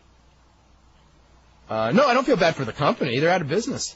Let's see. This is from Jeff, who goes, Brian, you're incorrect about RTC having the longest breakup angle. The longest breakup angle is Hunter and Stephanie. Actually, they have... Hey, you know what? I was really thinking about Hunter and Stephanie the other day, and Hunter's the smartest man in the entire world, because the thing is, we were always talking about why don't these two break up? Neither of them wants to be dumped. The whole thing is, Hunter has attached himself to a member of the McMahon family who will be on television until the day she dies as a main eventer. When do you think you're going to see Stephanie in the opening match or in the mid-card? Never. She will always be in the main event, and Hunter is her husband, and thus he shall always be in the main event. He's the smartest man I ever saw. Yeah. Let's go to Chris. Chris, what's up? How you doing, guys? Doing good. Dave, I'm a little, well, first of all, regarding, you guys were talking about the Giant, how even the Giant angle is more logical because at least he came up wet from that fall. Wasn't the Cobo Arena like 3 blocks from the waterfront, though? There was a bucket filled with water underneath, like in the circus. Okay. Well, that makes sense. I'm kind of a little puzzled about the note on the Observer website today, Dave, that says that the Benoit and Jericho Edge and Christian match is going to lead to singles feuds. When Angle hasn't finished feuding with Benoit? Well, not only that, but you know, actually, Benoit and Jericho are getting a decent tag push. Like, to me, it would make sense to you know, maybe have them at a pay-per-view beat Austin and Triple H for the tag title. No. But listen, you know, the thing is, you could have, you know, if they went over in a tag team match, okay, it's not as, you know, it's kind of like an old WWF style. Remember how, like, in the early 80s, you know, tag team guys could never hang in singles matches, but tag teams could always beat, you know, the 2 singles guys put together. So it's kind of like you could get heat on either Benoit or Jericho by getting a pin on Austin and Hunter and then use it down the line for storyline when they get into a singles feud. But, of course, I mean, we're just going to have them fight Edge and Christian and then have singles feuds for a while. I mean, you know. And then we get to see Undertaker and Kane again in the main events, which I'm really excited about. Oh. I mean, it doesn't make sense. I mean, I assume people from the WWF listen to the show, so maybe someone could take that idea and maybe use it. There's a bunch of writers now that are sending stuff in. Here's my advice. If you're one of those writers that they're asking for opinions on, you know, because they're looking for new writers, because they, besides adding WWF, there's a feeling that some of the writers are getting burned out, and they're obviously taking applications. Do not book, as someone sent to me, 3 straight pay-per-views with Benoit beating Austin. You will not get the job. Saying, like, this is how to get Benoit over, have him beat Austin on 3 straight pay-per-views. Like, you know what? It'd get him over like crazy, but it's not going to happen. Yeah. Well, it just I can't tell you, you know, I can't. You know what? The idea, if they went on a Raw like tonight, just as an example, Benoit and Jericho against Austin and Triple H, or maybe not this week because you can always say, well, it's the week before the pay-per-view. Next Monday night, the day after the pay-per-view, put Benoit and Jericho over. Just do it tonight. Okay, no, next Monday night. Seriously, okay. And just do that. Do that as a way to set up something for King of the Ring or who knows what. I cannot give you one good reason why you shouldn't do that, but I just know that I'm not holding my breath waiting for it to happen either. Well, you know what I was glad about? I was glad that, you know, right when Benoit and Jericho really catching fire singles, you put them in a tag, first of all. Then you let them be dominant, and you give Jeff Hardy this mega push. That was awesome. And then, that wasn't a mega push. That was a Hector Garza push. I'm being sarcastic. And then now you bring Rikishi back in the main events, at the time again. He's push down to the opening match. Huh? No, nothing. Go ahead. Well, I mean, what do you think would have got a better reaction? Putting Rikishi into the main event mix on a Raw, or putting like either Benoit or Jericho? I mean, but instead Rikishi... Right now, I think they all probably would have gotten the same, just because Benoit and Jericho are pretty flat. But for the long term, obviously, I would have put Benoit in there of those three. Well, I also have a little message for all the smarts out there, quote unquote. Uh-oh. Well, the thing is that I see all this stuff, like, I contribute to a couple of message boards, and, Dave, I've written you letters and stuff, and it's like, it's not like the WWF isn't losing audience at this point, and the fact that they picked up none of WCW's audience and that they have less audience now than they did head-to-head, which you pointed out again in this week's Observer, Dave, the newsletter, if that doesn't scare people, I mean, what can I say? I mean, I'm on message boards posting about the same things that brought WCW down, and now the WWF sheep, quote unquote, are, acting just like the WCW sheep did. And I've been a WWF mark forever. I'm from Boston. It's always been the home team. But, there's no other game in town right now, and I don't really want to see them sink because who's to say they can, 2 years from now they can come back from it if it gets bad enough? I mean, there'll always be a market for the WWF, but if you're a sincere fan and you have any interest in seeing, this industry prosper, I mean, you should be concerned about what's going on. Yeah. I completely agree on that. Couldn't agree I hate more. hearing quit complaining, just watch it, enjoy it, because I heard that for months and months about WCW, and now it's dead. Well, Jim Cornette had a famous quote about Vince Russo. He said you could put two dogs humping in the street and it'll draw a crowd a couple of times, and it'll entertain people. But long term, you got to have some quality stuff out there. I don't think it'll sell on pay-per-view, though. Well, hopefully not. If it does, that's more of a depends on the dogs. Society then. But or Lassie and Benji. Yeah. But you know the point. I mean, they seem to be getting away from a lot of the tried and true concepts. I mean, a year ago, Triple H beating guys on pay-per-view as a heel was cool, but it's past the point of run its course. Yeah, I mean, it's time to, and I'm a big Triple H mark. I mean, I think the guy's awesome. I used to write Dave letter. I used to hate every time Dave wrote that he was. I think he's awesome too. I really do. It's just but you can't, you can't be selfish. You know what I mean? In this environment. Yeah, I mean, I can understand it when a guy, was kind of held back for a while, kind of punished, fairly or unfairly, as for others to judge. But again, here's the thing I don't get. Let's assume that Triple H has power, okay, and enough of Vince's ear that he keeps himself in the main event mix. Doesn't he understand that the main events are going to get real stale if it's just the same four guys? Wouldn't putting Angle in the main event or Jericho or Benoit, wouldn't it preserve his standing in the main events because it gives him fresh opponents in the main events? I mean, does anyone understand that at WWF, or are they just... That's what I don't understand either. And the funny thing is I think Triple H absolutely should be in the main events. Yeah, nobody's probably that. He's probably, with the exception of Austin, not even probably, with the exception of Austin, he's the most complete guy in that company. But he needs fresh opponents. Austin needs fresh opponents. And them regurgitating Undertaker and Kane isn't working. And when they go against each other, this time with Hunter as the face and Austin as the heel, that will probably work once or twice. But then people, after about 2 meetings... They can't drag it on for 6 months. Yeah, well, right. That's the problem with everything. And then we're sitting here going like, well, wait till Rock comes back. And Rock comes back, will probably draw a big buy rate once or twice. It'd be like when Austin came back. The first time back, Rock will draw a buy rate, but then we're back to Rock, Austin, and Triple H doing 3 ways. And it's like, and that's when it's going to really hit the skids, because they need new guys up there now. And this is the perfect time. Business is down anyway. Right. So just say, okay, this summer is a rebuilding process. We're going to do terrible. Like this last buy rate probably showed it. The next one will as well. So let's just put new guys in the main events all summer long and then see what we got in the fall. I'll tell you one thing, Dave. When Rock comes back, watch them turn him heel and Hunter face so Hunter can beat him 50 times again. No, that I don't buy that. No, I know, but I mean, I wouldn't. Hey, I don't put anything past him anymore, believe me. Yeah. Well, they really can't. I know, because if it was WCW, that's what they would do. Remember with Bret Hart when that movie came out? Oh, yeah. It's like, the perfect time to turn him face. So what we'll do is look at Goldberg. Came back from his big injury. Oh, let's turn him heel.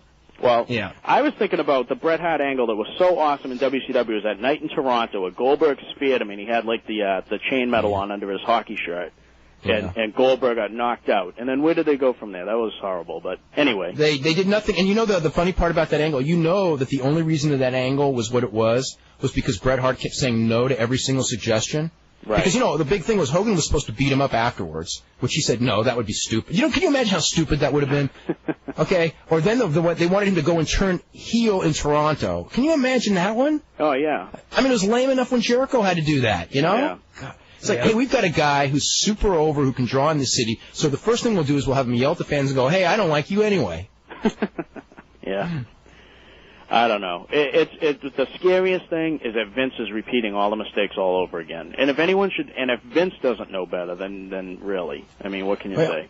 I know. I mean, I think that's the saddest part of all this that scares me the most is that we got a model. We got this model of everything not to do. Perfect model. A perfect model. That's right, of everything not to do. And these guys watched and laughed. WWF laughed while that group self-destructed, and here they are repeating the same things, and it's just like, I mean, how can you? I mean, if anything, make new mistakes. Don't be making the same mistakes of not making stars that these guys made. Yeah, exactly. Well, thanks a lot, guys.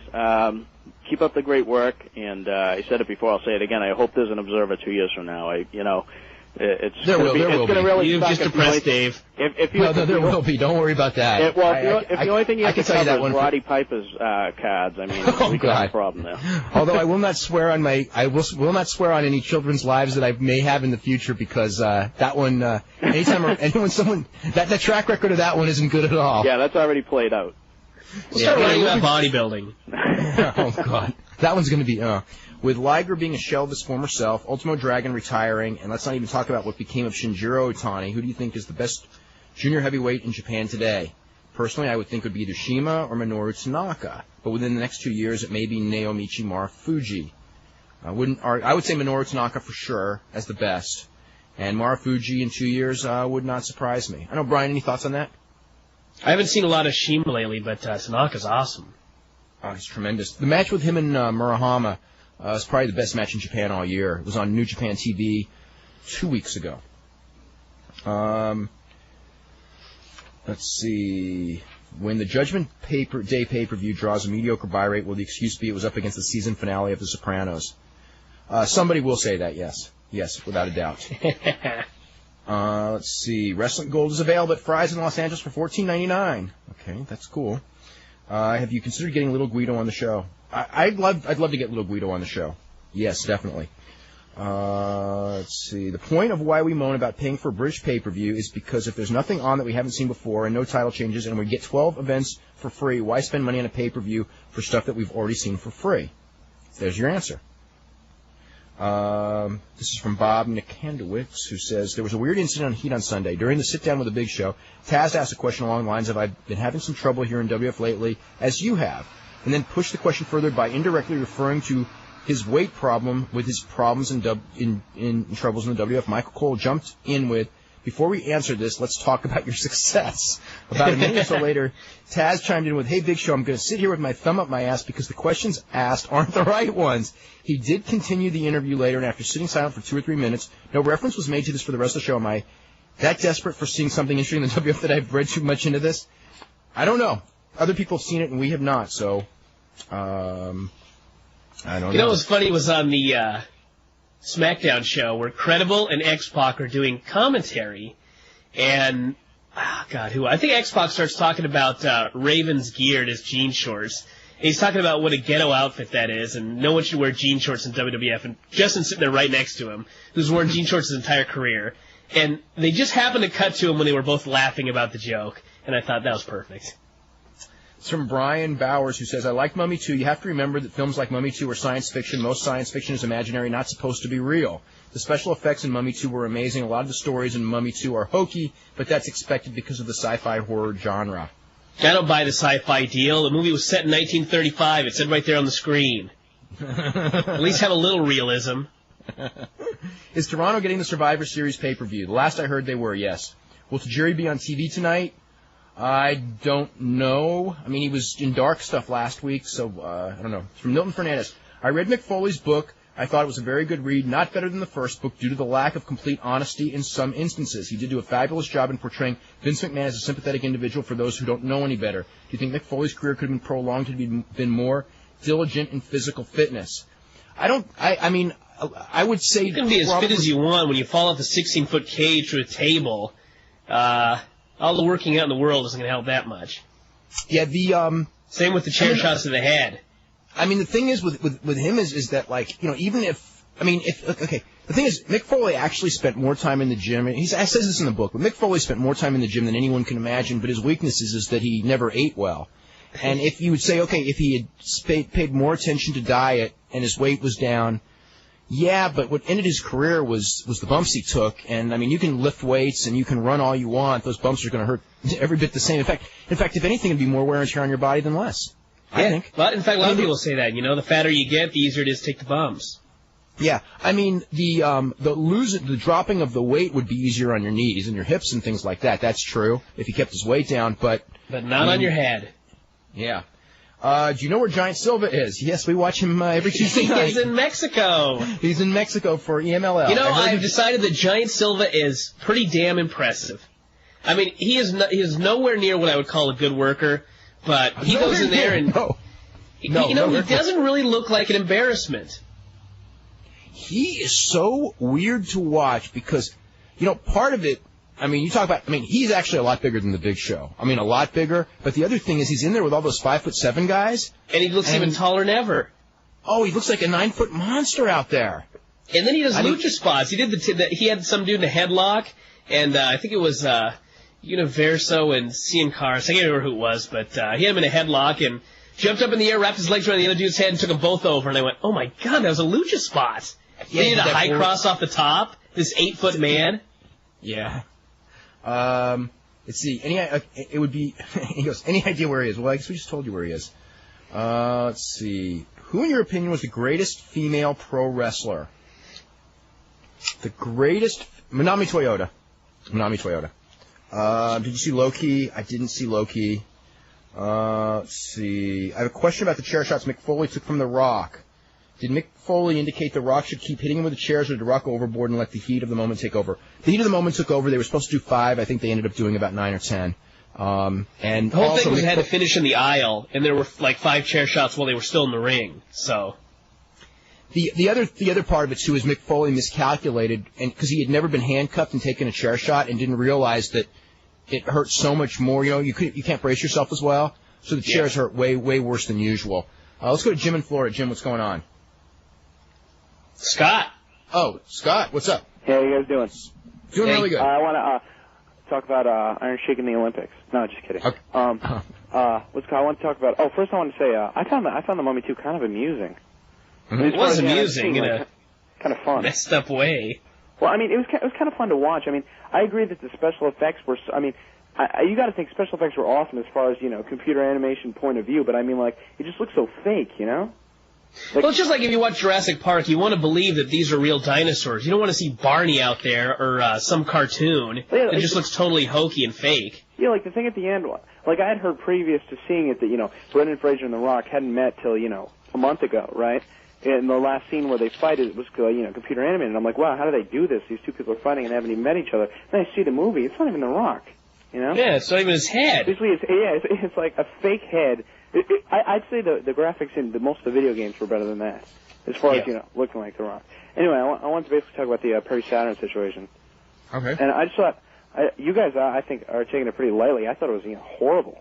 As far as just like, because, I mean, Mike Bell's a local guy, and, I know him, and he gets a lot of shots as far as, doing local stuff for WWF, right? But they've never, picked him up or anything, right? And I'm watching this, and I'm thinking, this guy doesn't want to fight back because, this is a shot. Well, you're not supposed to fight back when you're in Hanson County. Yeah, I mean, Saturn was unprofessional, but I didn't see it as being the equivalent of, like, Rick Steiner and Conan. Well, I mean, fighting back, not necessarily, like punching him back, but I mean, at least blocking. It's not even like he put up like his arms or anything. He just took these shots in the face, and then it looked like he had gotten swatted at and got knocked in the face, and when he got thrown over, he wasn't like in a mental state where he could cradle his fall, you know? You know, I think a better way to compare it would be, in fact, this is what a lot of people said, Rick Steiner and Kiwi. Because Rick Steiner was brutalizing this guy, but Kiwi was doing everything like it was a worked match. Whereas with Conan, Rick Steiner's just taking this guy down and not letting him do anything and being completely unprofessional. And the thing is that I can't picture Mike Bell. Did Mike Bell say anything to anyone in the back, or did they just judge it by seeing it? I think when he came through, well, first of all, they saw it, and also when he came through, he was already getting welts, so I think they realized that those were potato shots. Yeah, but it's not like I don't think Mike. Do you think Mike Bell actually complained? I have no idea if he did or he didn't. I would actually bet that he didn't too. I would bet he wouldn't, but I don't because think he did, because I mean, that's just not the kind of position that a guy like that would get in. a guy like that, who wants to come back, wouldn't complain. Yeah. And didn't Jim Ross just tell Scott Steiner this stuff isn't welcome in WWF? We're not going to tolerate any of it. And then within the same week, we had Perry Saturn being sent home not for this, but for neck problems. Yeah, but he was told that it's not going to be tolerated as well. They're not going to. If Perry, you know what I mean? It's not going to be tolerated there. Yeah, the thing is, in WWF, they give you a warning and you do it again, you actually will be fired and not given a title. Not given a world title, right? Like in WCW. And by the way, guys, this Sunday on pay-per-view, we are going to see two dogs humping in the women's title match. Oh, God. Oh, my God. Oh, yeah, boy. All right, I'll let you guys get some more calls. Okay. This is, how did about the guy Lassie and Road Dogg on pay-per-view? That's to a very small portion of the audience. How did the guy who stabbed Bruiser Brody get out of going to jail? The verdict was that it was self-defense. An amazing verdict there, wasn't it, though? Yes. It's from Jeff, who says, I'm not sure that this is a coincidence. This is not a coincidence. But ever since you sounded off about the callers, the quality of the show has gone way up. Al could tell you some really funny stories about today in particular. Oh, yes. I could, but we won't. Have you seen the Gilbert Idell-Dan Henderson fight from last year? Yes, I did. It was a pretty good fight. I was surprised because I thought that Gilbert Idell was going to kill Dan Henderson, and Dan Henderson beat him. So, again, who knows? It's so hard to predict. Let's see. Let's go to Jim. Jim, you're up next. Sean. Hey, what's up, guys? How's it going? Sean. It's going pretty well. Hey, I've been watching a couple IWA King of Deathmatch tournaments lately, and I found them kind of interesting. So, can you guys recommend anything? What do you mean? As far as death matches? Yeah. I mean, the deathmatch tournament, the Mick Foley was in that everyone talks about. That's like kind of the peak of all that. I mean, the stuff now that everybody, the real wild stuff now in Japan is the Big Japan stuff, which to me, I just cringe watching a lot of it because it's just guys that I think are going to kill themselves, although I guess they haven't yet. Yeah, I heard about that CCW tape where the guy got his back all cut up or whatever, or his arm. Oh, that was a tape, all right. So I just started watching him, and I don't know, just starting to get into him. So one more thing, and I'll let you guys go. Some of these callers are right, man. The main events for the WWF shows, especially on Raw lately, just been terrible. I mean, it's just every, Kane, Undertaker, Rikishi. I don't see those guys in the main events. They're so boring. And it's not even, the matches suck. The guys barely have a personality, and I mean, even the crowds, like 6 months ago, those guys were going apeshit when the Undertaker came out. Now it's just, it's just not there anymore. It's because he's actually had to do something. Yeah. I mean, look at Sting. They went crazy for Sting, and he never wrestled. Then all of a sudden he wrestled, and it was like, this guy's not very good. Yeah. I mean, now the microscope's on you when you're in, the focal point. It's a lot easier to be kind of in the side.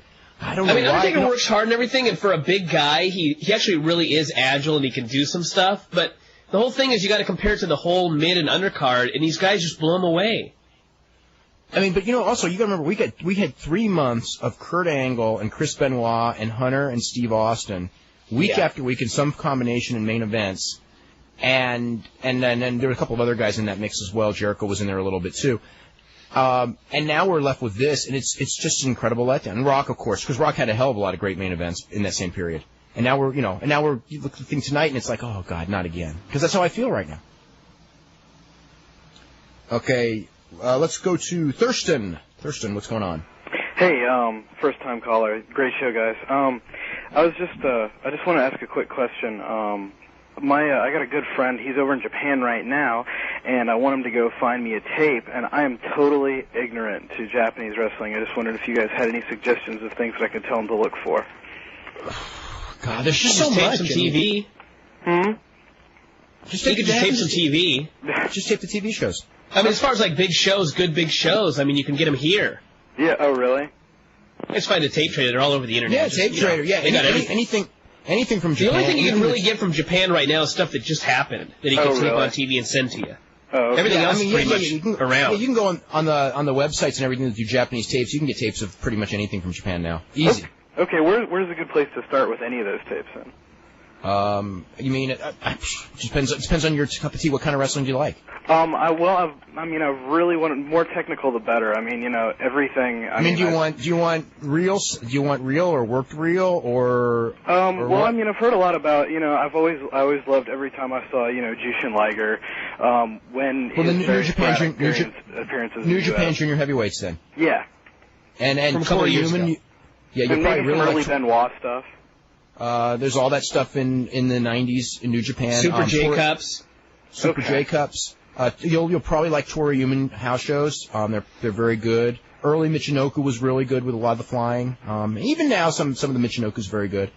So that's AAA minis. I just want to throw that in there. AAA minis, they're awesome. Those minis are so awesome. Yep. You never see anybody list those minis when they're talking about, who's a real great worker, everything like that. Octagon Cito is so awesome. Yeah. Well, cool. Well, thank you very much. That's all I need to know.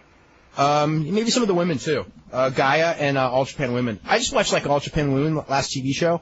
That was a lot of fun. It's just they work really hard. The heat's fantastic. It's I'm watching going God, this is, what more do you want out of wrestling? Super moves, Toyota, she's doing the same stuff she did, years ago. She's like Ric Flair. She's a miracle. One of those miracles, yeah. Okay, one more caller. Who is it? Mr. St. Laurent. You're on the air. Okay, right. Thank you. I want to talk about the Buddy Rogers, San Martino thing real quick. Yes. Buddy Rogers definitely had a stroke before that match. And, a stroke before the match? Okay, tell me why. I'm not doubting you because... Buddy Rogers wrestled sparingly after that match. I always assumed that there must have been something wrong because you don't go from being the world champion, losing in 48 seconds, and then disappearing for 3 years. That's why it was a stroke. And the reason Bruno denies it is he always keeps kayfabe. And since Buddy was the heel, it was supposed to be the heel's just making up an excuse. So that's the reason for that. Also, real quick, I was on the Vince McMahon conference call in the XFL. Mm-hmm. And I just want to point out, he's done a total 180 as far as the media is concerned. He's very professional. He was very, very good with the media. I think he definitely improved his image. And lastly, I want to talk... So he learned his lesson? Yeah, he learned his lesson. No, he learned his lesson, yeah. And lastly, I want to talk about Ray Gonzalez and the Universal Championship. No, I'm just kidding. All right, later, guys. Nice try, buddy. I don't mind talking about Ray Gonzalez. I haven't seen tapes of WWC in a long, long time. We are totally out of time. And so we will be back, of course, the rest of this week. Wednesday, we're going to have Frankie Kazarian. Thursday, we're going to have Frank Shamrock. And Friday, we're going to have Les Thatcher. And tomorrow, we'll be talking about Raw, and we'll be catching up on all the emails. So we'll see you all tomorrow at 5.